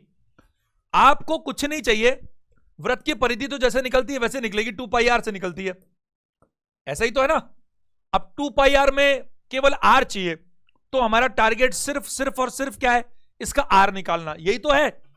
तो आर निकालते हो, 2 तरीके से निकाल सकते हो आर, सिखा रखा है आपको मैंने बहुत अच्छे से प्रूफ करके। पहला, बोर्ड पे देखो, ये राइट एंगल ट्रायंगल है, साइन 90 तक चला जाता है, ये 30 40 50 घुमा घुमा कर, और साइन 90 कितना होता है? 1 होता है। तो इसीलिए ये बात करते हैं 1 का वैल्यू होता है। इधर देखो, पहली चीज मुझे सिर्फ मतलब किस चीज से है? वृत्त की परिधि से। ऑप्शंस पे नजर डालो, पाई सब में दिख रहा है, तो 2 भी कांस्टेंट है, पाई भी कांस्टेंट है, सिर्फ मेरे को आर मिल जाए तो काम खत्म हो जाएगा। इधर आओ, आर कैसे आती है? इसके आर निकालने के 2 तरीके बताए थे। आर निकालने के 2 तरीके सिखाए थे, याद करो क्या थे? पहला था इसके एरिया में, किसके, ट्रायंगल के एरिया में आप क्या करेंगे, सेमी पैरामीटर से डिवाइड करेंगे तो रेडियस आ जाएगी। ये मैं आपको बहुत अच्छे से सेशन, देखो आप तीसरे चौथे सेशन में जब मैंने आपको इन सेंटर, सरकम सेंटर, आपका जो बात करूं मैं ऑर्थो सेंटर, इन सब सेंट्रोइड, इन चारों के बारे में बात की थी, तो सबसे पहले इन सेंटर की बात हुई थी और वहां ये सब मैंने प्रूव कर दिया।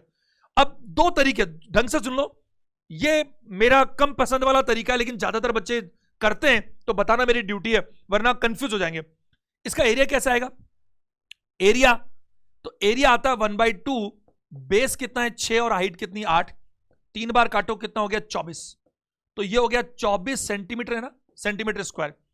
और एस होती है सेमी पैरामीटर। सेमी पैरामीटर कैसे आती है भाई, सेमी पैरामीटर आती है हमेशा कैसे कि भाई इन तीनों को जोड़ करके अपन क्या करते हैं, आधा कर देते हैं। सेमी मतलब आधा होता है अर्ध परिमाप, तो 18, ये कितना है 24, 24 का आधा कितना होगा 12, तो 24 में ये केवल 24 ही लिखते हैं यहां पर क्योंकि केवल यूनिट चाहिए। 24 में 12 करो तो क्या आएगा 2 सेंटीमीटर, और वैसे कहोगे तो ये सेंटीमीटर, क्योंकि इतनी बारीकी में क्यों जाए, हम जा चुके, सेंटीमीटर सेंटीमीटर कटेगा तो 1 बचेगा, बट ये तो सब समझते हैं। 2 सेंटीमीटर रेडियस आ गई, पहला तरीका। दूसरा तरीका क्या होता है, 8 + 6 -1 घटाइए 10 और इसका आधा कर लीजिए, ये भी बता रखा मैंने। तो 8 + 6 कितना होता है, 14 में से 10 घटाओ, 4 का आधा कितना होता है 2 सेंटीमीटर। तो 2 तरीके से हम क्या निकाल सकते हैं, इसकी इन रेडियस निकाल सकते हैं, इसको इन रेडियस बोलते हैं। क्या निकाल सकते हैं, क्योंकि रेडियस आएगी, जब रेडियस आएगी तभी तो इसकी परिधि आप आएगी। तो इन रेडियस कितनी आ गई 2 सेंटीमीटर, तो आप अपना फॉर्मूला लगा दो, पाई तो पाई रहने दो क्योंकि फॉर्मूला में पाई तो दे रखा ऑप्शन में। आर कितनी है 2 सेंटीमीटर, 2 को 2 से गुना करो 4 pi, 4 pi option number A. Option number A is the right answer. उम्मीद करता हूं आप मेरी बात को समझ पा रहे हैं, उम्मीद करता हूं से मतलब सेशन खत्म नहीं हो रहा, पूरे 25 क्वेश्चन आज ही कंप्लीट करने हैं, टारगेट पे काम करना पड़ेगा। तो अपन लेते हैं अभी 15-20 मिनट का टाइम और, तो उम्मीद है आप समझ पा रहे हैं कि यहां पर आपको ये एक राइट एंगल ट्रायंगल था, ये सब दे रखा था 6, 8, ये 10 मैंने निकाल दिया, अंदर एक सर्कल बनाया, ये इन रेडियस जो आर दिख रही है मेरे को और ये आर दिख रही है। अब इसके आगे जरा देखो इसने क्या कहा, इसकी मेरे को क्या चाहिए, सरकमफ्रेंसेस चाहिए। सरकमफ्रेंसेस चाहिए तो आर तो वैल्यू तो निकालनी पड़ेगी ना, आर दिख रही है उससे क्या आर है कितना, तो आर कैसे निकलती है, या तो इसके क्षेत्रफल में सेमी पैरामीटर से डिवाइड कर लो। क्षेत्रफल कैसे आएगा, बेस और हाइट दोनों मालूम है, आ जाएगा। या फिर बात करें, ये आप क्या करो, इस बेस और हाइट को जोड़ करके इसका हाइपोटेन्यूज कटा दो और उसको आधा भी करना पड़ेगा, तो ये भी निकल कर आ जाएगा। लेकिन इसमें कई सारे पेज हैं जो आप पिछले सेशंस में देख लीजिए, मैंने बता रखे। रेडियस आ गई, इन रेडियस आर आ गई, तो सरकमफ्रेंसेस कितनी आ जाएगी, वो आ जाएगी 2 पाई आर, पाई कांस्टेंट है और आर कितना है 2 सेंटीमीटर। आप इसको मल्टीप्लाई करोगे सारा तो आपको क्या मिलेगा 4 पाई इसका सरकमफ्रेंसेस। चलिए अगले प्रश्न पर आते हैं हम लोग, क्वेश्चन नंबर 54। ध्यान दीजिएगा, डी व्यास के एक वृत्त की परिधि सी है। अब डी व्यास जरा ध्यान दीजिए, सिंबॉलिक है केवल, डायमीटर कितना है वो नहीं बताया उसने, और जो सरकमफ्रेंसेस है वो भी कितनी है पता नहीं, लेकिन ये डायमीटर डी है और सरकमफ्रेंसेस सी है।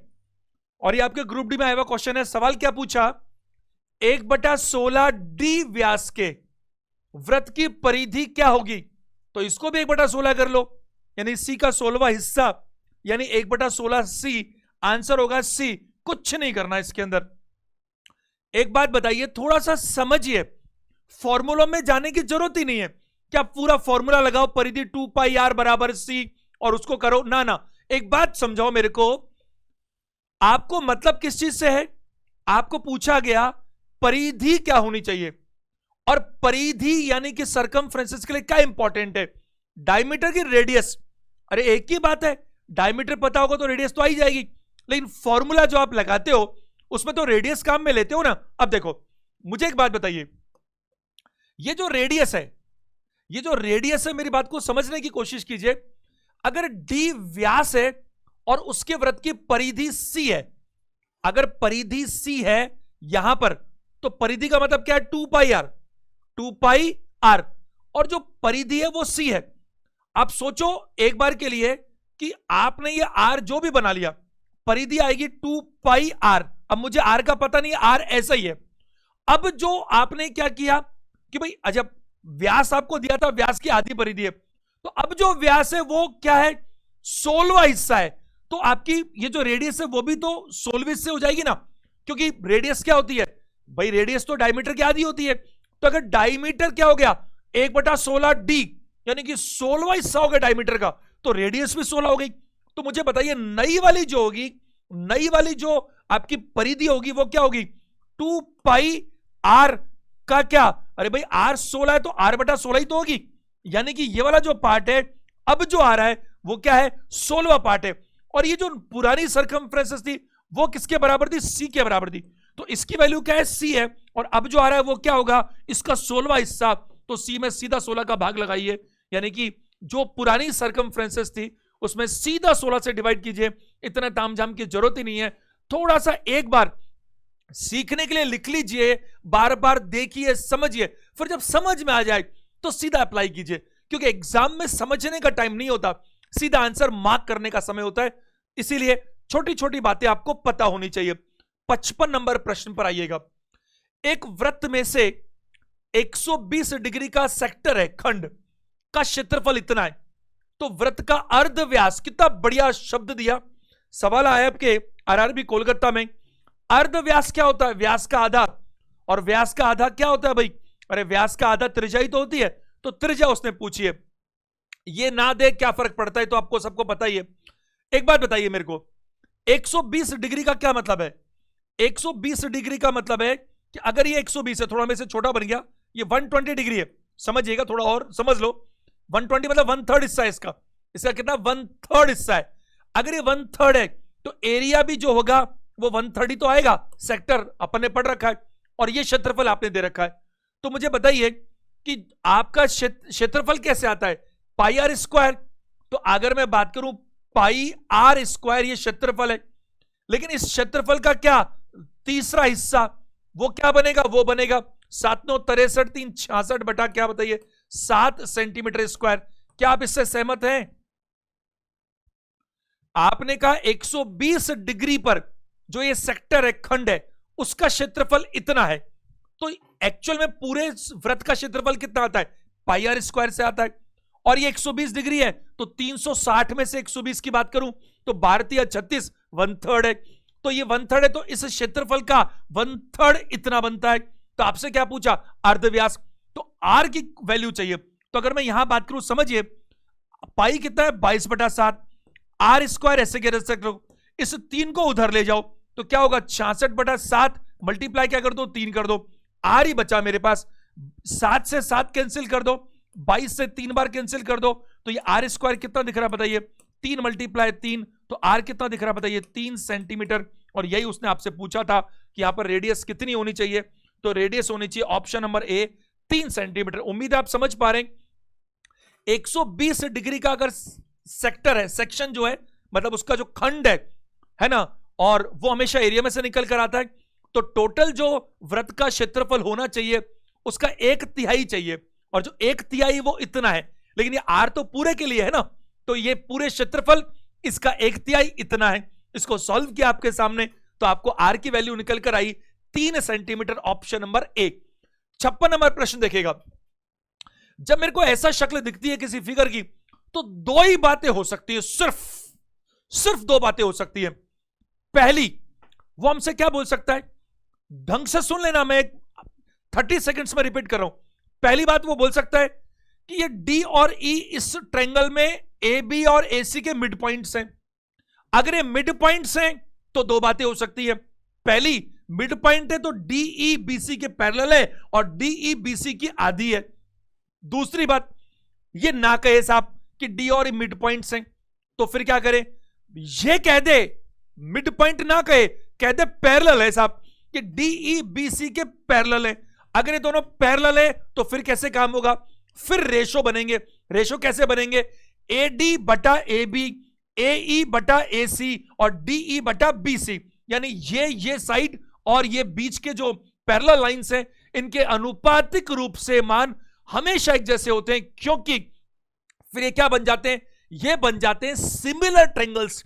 2 पैरेलल लाइंस को एक ट्रांसवर्सल काटे तो डी और बी बराबर, क्योंकि कोरस्पोंडिंग एंगल्स हैं, इसको काटे तो ई और सी बराबर, क्योंकि कोरस्पोंडिंग एंगल्स हैं, और ए डी ई ट्रायंगल और ए बी सी ट्रायंगल में कॉमन है, और जो तीनों एंगल्स कॉमन मिल गए तो क्या कहलाएंगे, ये सिमिलर ट्रायंगल्स कहलाएंगे।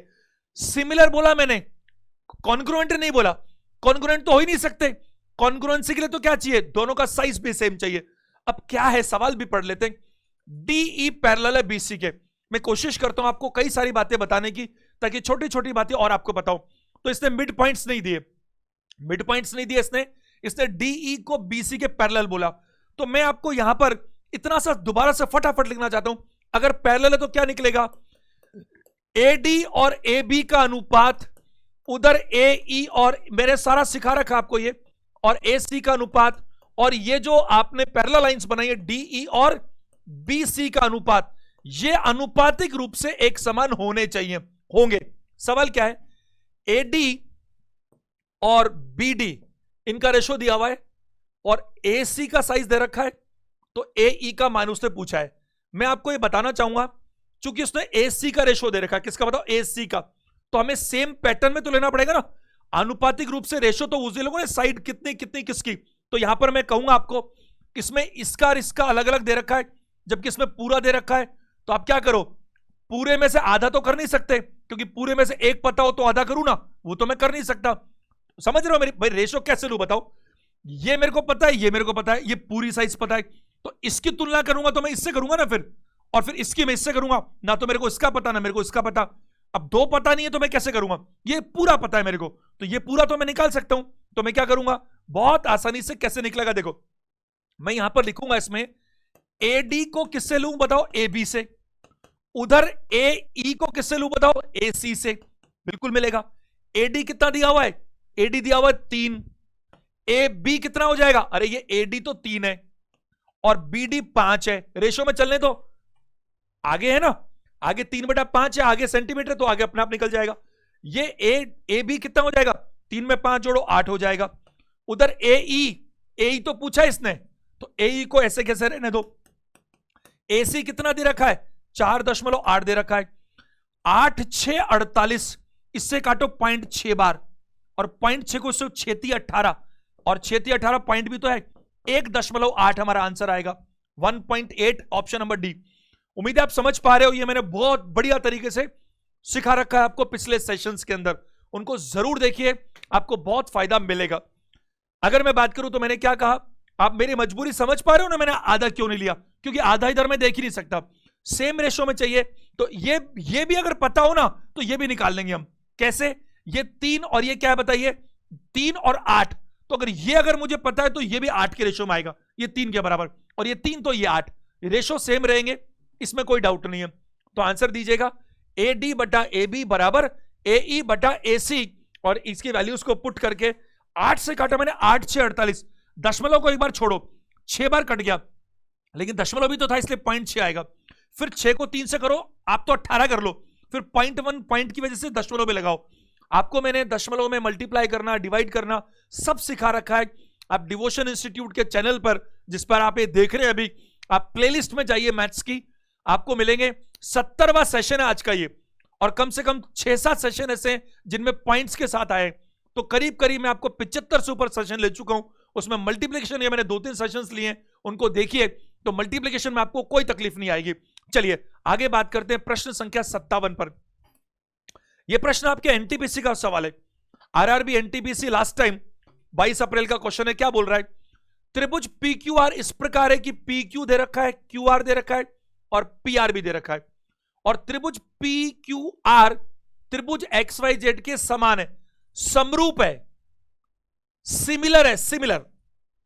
सिमिलर में क्या देखते हैं भाई, कॉन्ग्रुएंसी, सर्वांग समता में देखते हैं same size, same side, size का साइज इक्वल हो, एंगल इक्वल हो, सब इक्वल हो, लेकिन सिमिलरिटी में बार बार कहता हूं क्या देखते हैं, रेशो देखते हैं। तो आप इसको बिना बनाए भी कर सकते हैं, थोड़ा दिमाग लगाएंगे तो। देखो इधर पी क्यू आर और इधर एक्स वाई जेड सिमिलर है, तो आप कंपैरिजन किससे करेंगे, ढंग से देखो, ताकि बनाना ना पड़े बार बार एग्जाम में, तो कम से कम पी क्यू जैसा है सिमिलर रेशियो में मिलेगा एक्स वाई, फिर क्यू आर जैसा है वैसा मिलेगा वाई जेड, फिर पी आर जैसा मिलेगा वैसा मिलेगा क्या, एक्स जेड। भाई यही तो बनाओगे ना आप, तीन ही तो साइड मिलती हैं, तो तीनों हो गई, जैसा पी क्यू वैसा एक्स वाई, जैसे पी आर वैसे एक्स जेड, जैसे क्यू आर वैसा वाई जेड। अब क्या क्या दे रखा वो देख लो, क्या पूछा मैं तो पहले वो ढूंढूंगा, वाई जेड चाहिए उसको, क्योंकि मुझे क्या मतलब है क्या क्या दे रखा है, मेरे को इससे मतलब है पूछा क्या है, वाई जेड चाहिए, ढंग से समझना, वाई जेड चाहिए। तो वाई जेड दोनों सिमिलर हैं, तो वाई जेड का कंपैरिजन किससे करूं, क्यू आर से करूं। क्या मेरी बात को समझ पा रहे हैं, वाई जेड का कंपैरिजन क्यू आर से करूं, क्यू आर कहीं दिख रहा है, क्यू आर ये रहा 7, क्यू आर 7 दे रखा है, तो 7 के सापेक्ष इसको लेने के लिए कोई रेशो भी तो चाहिए मेरे को। तो देखो दोनों में कॉमन क्या दे रखा है भाई, सारी चीजें गायब कर दोगे तो कैसे निकलेगा, कोई एक साइड मिलेगी तो उसी रेशो को दूसरे लगा दूंगा, कोई एक मीडियन मिलेगा तो दूसरे में लगा दूंगा, हाइट मिलेगी तो दूसरे में लगा दूंगा, एंगल बाइसेक्टर मिलेगा तो दूसरे में लगा दूंगा, कोई एक चीज तो देनी पड़ेगी ना उसको। अब इसने क्या दिया देखो, इधर पी क्यू आर दिया हुआ है, इधर दूसरे वाले में कुछ दे रखा है क्या, क्यू आर पी आर सब दे रखा है, और इधर देखो एक्स वाई की वैल्यू 16 है, तो एक्स वाई इधर से ये वाला 16 है, तो पी क्यू 8 है, तो पी क्यू अगर 8 है और एक्स वाई 16 है, इसका मतलब इसकी तुलना में इसका रेशो डबल चलता है, तो डबल चलता है, तो क्यू आर कितना है 7 है, तो मेरे को वाई जेड चाहिए, तो 7 का दूना क्या होगा 14, ऑप्शन नंबर कहां दूं, डी आंसर होगा। उम्मीद है बात को समझ पा रहे हो आप, बहुत जल्दी से बनाता हूं, देखो फटाफट से। आप ये प्रयास करो कि एग्जाम में आपके पास समय नहीं होता, और एग्जाम में समय नहीं होता तो आपको क्या कोशिश करनी है, सॉरी पी है, ये पी है, Q R X Y Z. अब ऐसे अगर बच्चों की तरह एग्जाम में बनाया तो टाइम लग जाएगा ना, आप तो यूं ही कर सकते हो इसको, पी क्यू कितना दे रखा है 8 दे रखा है, क्यू आर कितना दे रखा है 7 दे रखा है, पी आर कितना दे रखा है 7.5 दे रखा है, फिर इसने एक्स वाई कितना दे रखा है, एक्स वाई 16 दे रखा है, एक ही बहुत है भाई, अरे दोनों में कोई भी एक कॉमन चीज दे दो, बस एक में ही बात बना लेंगे। ये जो साइड है 8 है, ये 16 है, तो 1:2 मिल गया, सारी चीजें 1:2 में चलेंगी, ये मैं सिखा चुका खूब, सारी चीजें 1:2 में चलेंगी। ये 7 है, ये कितना बनेगा पता है, ये 14 बनेगा, यही पूछा था। ये 7.5 का दूना क्या होगा 15 होगा, इसकी हाइट दे दो, इसकी हाइट क्या होगी डबल होगी, इसका एंगल बाइसेक्टर दे दो उसका डबल कर दूंगा, इसका इन रेडियस उसका डबल होगा, सरकम रेडियस उसका जो है उसका डबल होगा, इसका दिया तो उसका आधा होगा। आनुपातिक रूप से दोनों हमेशा ऐसे ही चलेंगे, यही सिमिलरिटी होती है, और ये बहुत बहुत इंपॉर्टेंट हिस्सा है हमारे इस ज्योमेट्री का। प्रश्न संख्या 58 पर आइएगा। देखो डीई पैरेलल है बीसी के, बस मेरे को तो ये चेक करना था, क्या चेक करना था, दो ही चीज चेक करनी थी, मिड पॉइंट है तो अलग चलूंगा और पैरेलल है तो अलग चलूंगा। मिड पॉइंट होंगे तो पैरेलल और आधा हो जाएगा, और पैरेलल है तो तीनों के रेशियो सेम मिलेंगे। अब पैरेलल है और आगे क्या कहा, एडी और डीबी, एडी 4 है और डीबी 3 है रेशियो में। त्रिभुज एडीई और त्रिभुज एबीसी, नहीं गलत प्रिंटिंग गलत हो गया, ये इसको हटा दो, गलती से ये प्रिंट डबल हो गया। त्रिभुज एडीई और चतुर्भुज, इंग्लिश में देखना, find the ratio of area of triangle ADE and quadrilateral DECB, बिल्कुल सही है, इंग्लिश में ठीक है, इसको हटाना पड़ेगा, हिंदी में से थोड़ा गड़बड़ हो गया प्रिंटिंग में। त्रिभुज एडीई ये रहा, और चतुर्भुज डीईसीबी ये वाला, ये पहला मान लो इसको त्रिभुज को, और एक क्वाड्रिलेटरल को मान लो, इसके अनुपात चाहिए, ये मैंने खूब सिखा रखा है आपको। आपको हमेशा क्या करना पड़ेगा, देखो अगर मैं पहले इन त्रिभुजों की बात करूं, ट्रायंगल की बात करते हैं, ट्रायंगल ए, पहले ट्रायंगल की बात करें, ए डी ई सिमिलर हैं ट्रायंगल ए बी सी के। अब ये मत पूछना क्यों है, इतनी बार तो सिखा दिया, आज ही 2-3 बार बात हो गई। ये दोनों कोरस्पॉन्डिंग एंगल्स हैं, एक जैसे होंगे, ये दोनों भी कोरस्पॉन्डिंग एक जैसे होंगे, ये दोनों में कॉमन एक जैसे होंगे, जब तीनों एक जैसे होंगे तो फिर बचा क्या, सिमिलर ट्रायंगल्स हैं, बिल्कुल। अब देखो अगर मैं बात करूं यहां पर, तो समझने की कोशिश कीजिएगा, इनमें हमेशा क्या होता है, अगर मैं यहां बात करूं ए डी इसकी साइड है और ए बी इसकी साइड है, इसका रेशो, ए ई और ए सी इसका रेशो, और डी ई और बी सी इसका रेशो, ये हमेशा एक जैसा चलता है। अब आगे हमारी बात हो तो हम क्या करते हैं, इसी को आगे मेरे को लिखा नहीं, इधर क्या होता है, रूट में हम क्या करते हैं हमेशा कि इसका ट्रायंगल और इसका ट्रायंगल, क्यों करते हैं, क्योंकि ये हमेशा 2 इकाई है ना, सेंटीमीटर मल्टीप्लाई सेंटीमीटर, जबकि ये सिंगल है। तो इसीलिए मैंने आपको ये बताया था कि अगर आप इसको पहले वाले का क्षेत्रफल और दूसरे का चाहिए तो इन सबको स्क्वायर कर दो, सीधा काम हो जाएगा, एडी स्क्वायर और ए बी स्क्वायर ऐसा कर दो।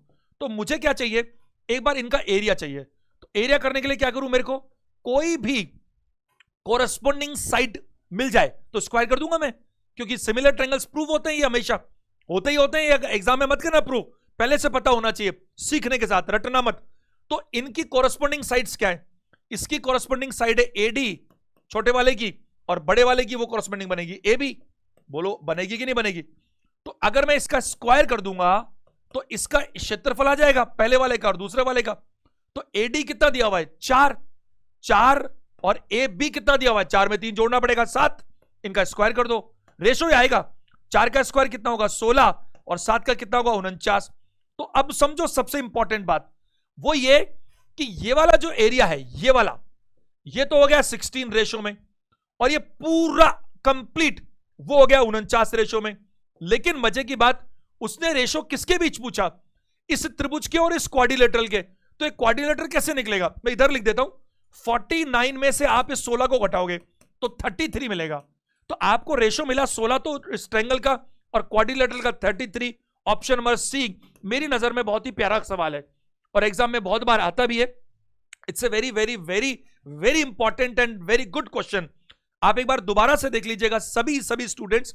मैंने क्या कहा आपको, मैं तो पहली बात तो यही कहूंगा पिछले सेशंस देख लो ताकि ये थियरम आपको बहुत अच्छे से क्लियर हो, है ना। मैंने बहुत ही मन लगाकर सिखाया इन सब चीजों को ताकि आपको कोई तकलीफ ना आए। अब आप यहां पर कोशिश करो, मेरे से उम्मीद करो कि मैं बार बार बताऊं तो वो अच्छा नहीं। देखो मैंने कहा यहां पर सीधी सी बात, इसकी कोरस्पोंडिंग साइड जो एडी है वो इस बड़े वाले की ए बी बनेगी। तो एडी और ए बी, कोई भी एक चीज मुझे पता हो, दोनों की मीडियन पता हो, दोनों की हाइट पता हो, कोई भी एक चीज पता हो, तो उसका स्क्वायर करने से मेरे को एरिया मिल जाएगा। ये सब मैंने सिखा रखा है। तो स्क्वायर करने से, क्योंकि सिमिलर ट्रायंगल्स में ऐसा ही होता है, कोई भी एक चीज मिल जाए, inradius, circumradius, height, median, angle bisector, कुछ भी मिल जाए, साइड कोरस्पोंडिंग साइड चाहिए साइड में केवल, बाकी समय तो एक ही गिरा था, इनका स्क्वायर कर दो तो आपको एरिया मिल जाएगा। तो यहां पर ये मुझे पता है 4 और ये 7, क्योंकि इसकी तो 3 थोड़ी, अरे पूरी है ना ए बी, ट्रायंगल एबीसी में तो कोरस्पोंडिंग साइड ए बी है। तो ये 4 है उसकी, इसकी 7 है, 4 का स्क्वायर 16, 7 का 49। तो इतना सा पार्ट तो 16 है और पूरा पार्ट 49 है। तो इस पूरे वाले में से इस टोपी को काट दूं मैं ट्रायंगल को तो ये बच जाएगा ना।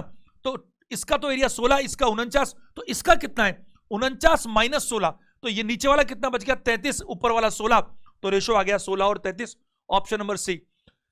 प्रश्न संख्या 49, एक और प्रश्न ऐसा ही है, कोई बात नहीं है तो है। डीई पैरेलल है बीसी के, डीई पैरेलल है बीसी के, एडी दिया हुआ है 2। ये सवाल आपके लिए दे दूं, आप सब लोग नोट कर लीजिएगा इसको पॉज करके, आप मेरे को लिखकर कमेंट में जरूर बताइए। अगर आप मेरे को थोड़ा भी रेस्पेक्ट करते हैं, तो आपको थोड़ा भी फायदा मिलता है, तो उसका आंसर निकाल करके क्वेश्चन नंबर 59 का आप आंसर दीजिएगा ऑप्शंस में। ये बिल्कुल कॉपी है, ऐसा प्रश्न देखो आप कर सकते हो। अभी अभी मैंने बताया आपको कई सारे ए बी सी डी, तो 25 में से एक आपके लिए, 59 नंबर आप करके बताएंगे मेरे को, और अगर आपसे नहीं हुआ तो फिर मैं आपको अगले सेशन में करा दूंगा। It's very very easy job. बस ये बात ध्यान रखना, ये पैरेलल है। अब पैरेलल है इसका मतलब क्या है, आप समझ रहे हो, अनुपातिक रूप से क्या होगा, तीनों एक जैसा मिलेगा, इधर उधर और बीच में। आगे चलते हैं 60 नंबर क्वेश्चन पर। दो समरूप त्रिभुजों के क्षेत्रफल 121 और 64 है। यदि पहले त्रिभुज की माध्यिका और दूसरे की कितनी होगी? अरे आपको मैंने इतना बता रखा, ये देखो आपके एनटीपीसी का जो सेकंड फेज हुआ ना 19 जनवरी 2017 को, जो फेज में आप लोग जाओगे इस एग्जाम को पास करने के बाद, ये जो आपके 28 दिसंबर से मार्च एंड तक चल रहे हैं, सेकंड फेज में जाओगे ना, अरे ये विश्वास होना चाहिए आपको, जाओगे तो फिर जाओगे ही जाओगे, और डाउट में रहोगे तो फिर तकलीफ है। तो आप देखो, आपको बहुत अच्छे से मालूम है क्या होता है, ये जो मीडियन 1 है सिमिलर है, उसने खुद ने क्या रखा है, ये मीडियन और मीडियन 2 ये हमेशा क्या होती है, ये हमेशा कैसे निकलती है, इसका स्क्वायर करता हूं मैं तब जाकर मेरे को इनका एरिया मिलता है। ऐसा ही तो किया ना, क्यों? क्योंकि असल में ऐसा नहीं है, असल में ऐसा है, मीडियन 1 और मीडियन 2 निकालने के लिए असल में हम क्या करते हैं, ये करते हैं हमेशा, ये मैंने सिखा रखा है। अब ये मेरे को हटाने के लिए क्या करना पड़ता है भाई, हटाने के लिए इसको स्क्वायर करना पड़ता है, तो ये आ जाता है। अब मुझे जो है इस बार इंफॉर्मेशन ये दे रखी है क्षेत्रफल की, तो क्षेत्रफल मुझे दे रखा है, तो इसका रूट करूंगा तो मुझे मीडियन मिलना चाहिए। अब देखो क्या बात है, मीडियन 1 और मीडियन 2 किसके बराबर है? अरे भाई मीडियन 1 और मीडियन 2 की बात करूंगा, इससे साइज दे रखा है ना, हाँ पहले वाला तो दे रखा है, तो यहां मैं बात करूंगा ये किसके बराबर है। अरे भाई इसको ये ना मेन फॉर्मूला, तो मीडियन 1 मीडियन 2 फॉर्मूला तो ये तो हमने बना रखा था कि अगर मेरे को मीडियन पता और ये रेशियो निकालने तो तुरंत कर लो, बट इसको क्षेत्रफल पता है, क्षेत्रफल पता है तो रूट कर लो, 121 और 64 का रूट कर लो। अब आगे बात करूं मैं तो मीडियन 1 कितने दे रखा भाई? 12.1, ठीक है। मीडियन 2 उसने पूछा है, अच्छी बात है, ये 11 हो गया, ये 8 हो गया, इसको सॉल्व कर लो, आंसर आ जाएगा। 11 से 11 बार काटो, 11 11 121 होता है। अब 11 बार काटोगे तो 1.1 आएगा ना, पॉइंट भी तो देखना है। अभी छोटी छोटी बातें मैं अभी नहीं सिखा सकता, इतनी सारी मैं सेशंस ले चुका हूं पहले कि अब मैं आपसे एक्सपेक्ट करता हूं आपको भी परफॉर्म करना चाहिए। तो ये 11 से 11 बार कट गया, आपको पता है ऊपर के ऊपर और नीचे के नीचे काटा जा सकता है। तो ये 1.1 को आप 8 से गुना करो, 11 8 88 और दशमलव बाद में लगा दो, 8.8 ऑप्शन नंबर सी हमारा क्या होगा? आंसर होगा। सिमिलरिटी में आपको मालूम है बहुत अच्छे से, आनुपातिक रूप से जो मीडियन का संबंध है वही हमारे क्या बताइए साइड का संबंध है, ना कि इस रेशो उसका किसका? अपने क्षेत्रफल का। क्षेत्रफल नहीं, क्षेत्रफल तो स्क्वायर में चलता है। तो यहां मैं बात करूंगा, आपने इसको नोट कर लीजिए बहुत अच्छे से, तो आंसर दीजिएगा 8.8। प्रश्न संख्या 61 पर आइए, 5 मिनट और चलाते हैं सेशन को, कुछ एक क्वेश्चंस आपके एग्जाम के ही है लेकिन इंपॉर्टेंट है, फटाफट देख लेते हैं। देखो, एक वृत्त की जीवा कोण उसकी त्रिज्या के बराबर है, तो जीवा द्वारा वृत्त के एक बिंदु पर बनने वाले कोण कितने होंगे? 60 डिग्री। करने का कुछ है ही नहीं। देखो एक बात बताइए, बोर्ड पे देखो सारे लोग, अटेंशन दो। एक वृत्त की जीवा उसकी त्रिज्या के बराबर है, तो ये जीवा क्या होती है भाई? जीवा आपकी जो सरकमफ्रेंसेस है, परिधि है, उसके कोई भी दो बिंदु को मिलाने वाली रेखा को क्या बोलते हैं? जीवा बोलते हैं। सर्कल को टच करके बाहर से निकल जाए उसको क्या बोलते हैं? टेंजेंट बोलते हैं, स्पर्श रेखा। तो जीवा। अब इसने क्या कहा, ढंग से समझो कि जो जीवा है ना, इसकी साइज कितनी है? ये साइज रेडियस के बराबर है, यानी कि ये सेंटर है और ये रेडियस है। तो ये ओ नाम दे देता हूं, ये ए और बी। तो ए बी क्या है? जीवा है कोड, और वो कितनी है? वो उतनी है जितनी रेडियस है। तो ये जितनी रेडियस है और ये तो रेडियस है ही, तो इसका मतलब ये हुआ कि ये जो बन गया ओ ए बी, ये एक इक्विलेटरल ट्रायंगल बन गया। क्यों बन गया? क्योंकि जीवा की जो साइज है वही रेडियस के बराबर है, तो ये तो रेडियस होता ही होता है सेंटर से मिलाने वाला। तो मैं बात करूं यहां पर कई कई थ्योरम्स है, बट अभी अपन छोटी बात करते हैं स्मॉल, जिसमें ये बात खत्म हो जाए। तो इसने यही बोला कि जीवा द्वारा वृत्त के एक बिंदु पर बनने वाला कोण कितना होगा? चूंकि इक्विलेटरल ट्रायंगल है तो ये भी 60 होगा, ये भी 60 होगा और ये भी 60 होगा। तो केंद्र पर बनने वाला कोण कितना होगा बताइए? 60 डिग्री। ऑप्शन नंबर क्या दीजिएगा? डी। जीवा द्वारा वृत्त के एक बिंदु पर, एक मिनट में, then the angle formed by the कोड at a point on the circle will be. देखो देखो देखो, सुनो ध्यान से, अटेंशन देना भाई प्लीज, मेरे से गलती हो रही है। इसने ये सेंटर में नहीं पूछा है। The angle formed by the कोड at a point on the circle. सब बच्चे ध्यान दीजिएगा, अगर यही पॉइंट आपको सेंटर में बनाना है तो 60 सही है, लेकिन अगर ये आप इस परिधि के किसी पॉइंट पर बनाना चाहते हो तो 60 नहीं 30 होगा। आंसर इसका चेंज कर लीजिएगा, जल्दीबाजी में गलती हो गई, समझिएगा ध्यान से। जीवा द्वारा वृत्त के एक बिंदु पर, वृत्त के केंद्र में नहीं बोला इसने, वृत्त के केंद्र में बोलता तो 60 आंसर सही था, लेकिन इसने 60 सेंटर में अगर होता है तो हमेशा इसकी परिधि पर कहीं भी बनाओ उससे डबल होता है, तो परिधि पर बनने वाला आधा होता है, उल्टा कर लो। तो आंसर 60 नहीं 30 दीजिएगा। उम्मीद है मेरी बात को समझ पा रहे हो। और आप देखो जल्दीबाजी में गलती हो सकती है ना, तो ध्यान देना सभी लोग। 62 नंबर प्रश्न, यह प्रश्न भी आपके आरआरबी इलाहाबाद में है वो क्वेश्चन है। एक वृत्त की दो जीवाएं ए बी और सी डी ई पर इस प्रकार प्रतिच्छेद करती है कि आगे की साइज दी हुई है तो डी की लंबाई। बहुत आसान सा प्रश्न है, लेकिन आपको ये इसका फॉर्मेट पता होना चाहिए। दो जीवाएं ए बी, पहली ए बी है और दूसरी सी डी है, पॉइंट ई पर प्रतिच्छेद करती है। कैसे करती है भाई? ए ई का साइज दे रखा है 2.4 सेंटीमीटर और बी ई का साइज दे रखा है आपको 3.2 सेंटीमीटर। आपको समझाने के लिए लिख रहा हूं वरना वैसे हो जाता। सी ई का साइज दे रखा है आपको कितना भाई? 1.6 सेंटीमीटर। तो आपको यही बच रहा है, ये आपसे पूछा गया। तो हमेशा अगर ये दो कोड आपस में इंटरसेक्ट करती है तो आप हमेशा क्या करेंगे, इनको मल्टीप्लाई करेंगे। 2.4 और इसका दूसरा पार्ट है 3.2 बराबर 1.6 मल्टीप्लाई ये क्या है DE। बस इसको सॉल्व कर लो, आंसर आ जाएगा।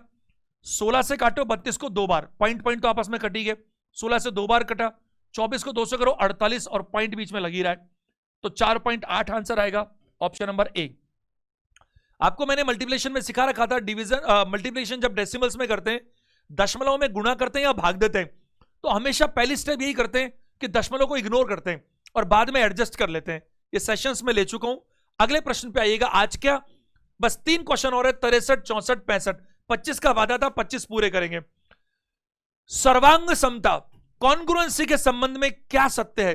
अगर कॉन्ग्रुएंसी की बात करूं तो जरा देखिए, मैंने आपसे क्या कहा, एक प्रॉपर्टी बताई थी AAS, एक प्रॉपर्टी बताई थी SAS, side angle, side angle दोनों के बीच का वो क्या होना चाहिए, सेम। अरे भाई 2 ट्रायंगल्स में देखोगे ना, लेकिन मैंने बात कहा था AAS के लिए तो एंगल एंगल और साइड, तो साइड बीच वाली नहीं, कोई भी कॉरस्पेंडिंग हो सकती है, और एक तीनों साइड का बताया था। तीनों चीज बताई थी आपको कॉन्ग्रुएंसी में, और एक मैंने स्पेशल केस बताया था आपको राइट एंगल का। कॉन्ग्रुएंसी की बात कर रहा हूं, सिमिलरिटी की नहीं।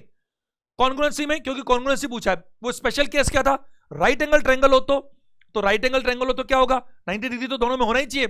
साथ में जो हाइपोटेन्यूज है, जो कर्ण है वो, और साथ में कोई भी एक साइड बेस हाइट, वो 2 चीज सेम हो तो वो सिमिलर कॉन्ग्रुएंट कहलाएंगे। अब यहां मैं बात करूं तो इसने बोला कॉन्ग्रुएंसी क्या चाहिए, ये तो नहीं चाहिए, ये भी नहीं चाहिए, ये चाहिए। ये सारा तो सिखा रखा है आपको पहले से। ऑप्शन नंबर बी आंसर होगा। 64, यदि किसी त्रिभुज की 2 भुजाएं समानुपात में होती है तो वो तो सिमिलर होता है हमेशा, तो सिमिलर का है डी, समरूपता। आपको पता है अगर 2 भुजाएं सेम रेशो में तो उसको हमेशा क्या बोला जाता है, सिमिलर ट्रायंगल्स बोला जाता है। और आज का आखिरी प्रश्न, ये भी आपके एग्जाम में वह प्रश्न, देखो क्या बोल रहा है, एक समचतुर्भुज रोम्बस की लंबाई और चौड़ाई क्रमशः, ये क्रमशः है, 10% और 15% अधिक की गई, इससे बनने वाले आयत का क्षेत्रफल समचतुर्भुज के क्षेत्रफल से कितना अधिक होगा? समचतुर्भुज 1/2 मल्टीप्लाई विकर्णों का गुणनफल। यहां मैं बात करूं, आप क्या करेंगे, लंबाई और चौड़ाई को 10% और 15% बढ़ा देंगे, तो आपको मैंने सिखा रखा है कि हमेशा आंसर क्या आएगा, 10 + 15 25, और 10 का 15% यानी कि 1.5 जोड़ दो तो 26.5 हमारा क्या होगा, आंसर होगा। ये मैंने आपको परसेंटेज वगैरह बताई थी, वहां बता रखा है, और हमने मेंशुरेशन में भी ढेरों सवाल कर रखे हैं ऐसे कि अगर रेशो में अगर परसेंटेज बढ़ रहा हो, किस में बढ़ रहा हो, अगर सर्कल की रेडियस में परसेंटेज बढ़ रहा हो, किसी रेक्टेंगल की लेंथ और ब्रेथ में बढ़ रहा हो, चेंज हो रहा हो, अगर किसी क्यूब की एज में हो रहा हो, कहीं वॉल्यूम में हो रहा हो, बहुत सारी चीजें हम कर चुके हैं। और वैसे मैं करूं तो 2 डायमेंशन है, पहले 100 में 10 जोड़ोगे तो 110 आएगा, और अब इस 110 का 15% चाहिए, 10% 11 और उसका आधा 5.5 तो 16.5 जोड़ना पड़ेगा। तो जो पहले 100 चलता था वो 126.5 हो गया, तो वृद्धि कितनी हो गई, 100 से यहां तक पहुंच गए, यानी कि 26.5% वृद्धि आपको नजर आती है। उम्मीद करता हूं इन 25 क्वेश्चंस में आपको मजा आया होगा। तो आपसे मेरी रिक्वेस्ट है, वीडियो को जरूर लाइक करें, और कम से कम 5 दोस्तों में, 5 ऐसे बच्चों में जो तैयारी कर रहे हैं, जरूर से जरूर शेयर करें ताकि मेरा भी मोटिवेशन बढ़ सके। खूब अच्छी तैयारी करें, और जैसा मैं आपको अनाउंसमेंट कर चुका हूं, कमिंग 16 तारीख से यानी कि बुधवार से आपको मिलेंगे 30 क्वेश्चंस के ऐसे प्रैक्टिस सेट मतलब मैं कराऊंगा आपको एक क्वेश्चन, और कोशिश होगी वो क्लासेस लाइव हो। 1-2 दिन में आपको नोटिफिकेशन मिल जाएगा लाइव क्लासेस का, टाइमिंग वगैरह के बारे में। तो हम ऐसे पैटर्न बनाएंगे कि बिल्कुल ऐसा लगेगा आपको जैसे बिल्कुल 30 के 30 क्वेश्चन एग्जाम में आए। तो मैं कोशिश करूंगा टफ से टफ, इजी से इजी, मॉडरेट, और कोशिश ज्यादा ये हो कि जैसा एग्जाम में आना चाहिए, यानी मोस्ट एक्सपेक्टेड, उसको कवर किया जाए। ठीक है, चलिए, thank you very much video देखने के लिए।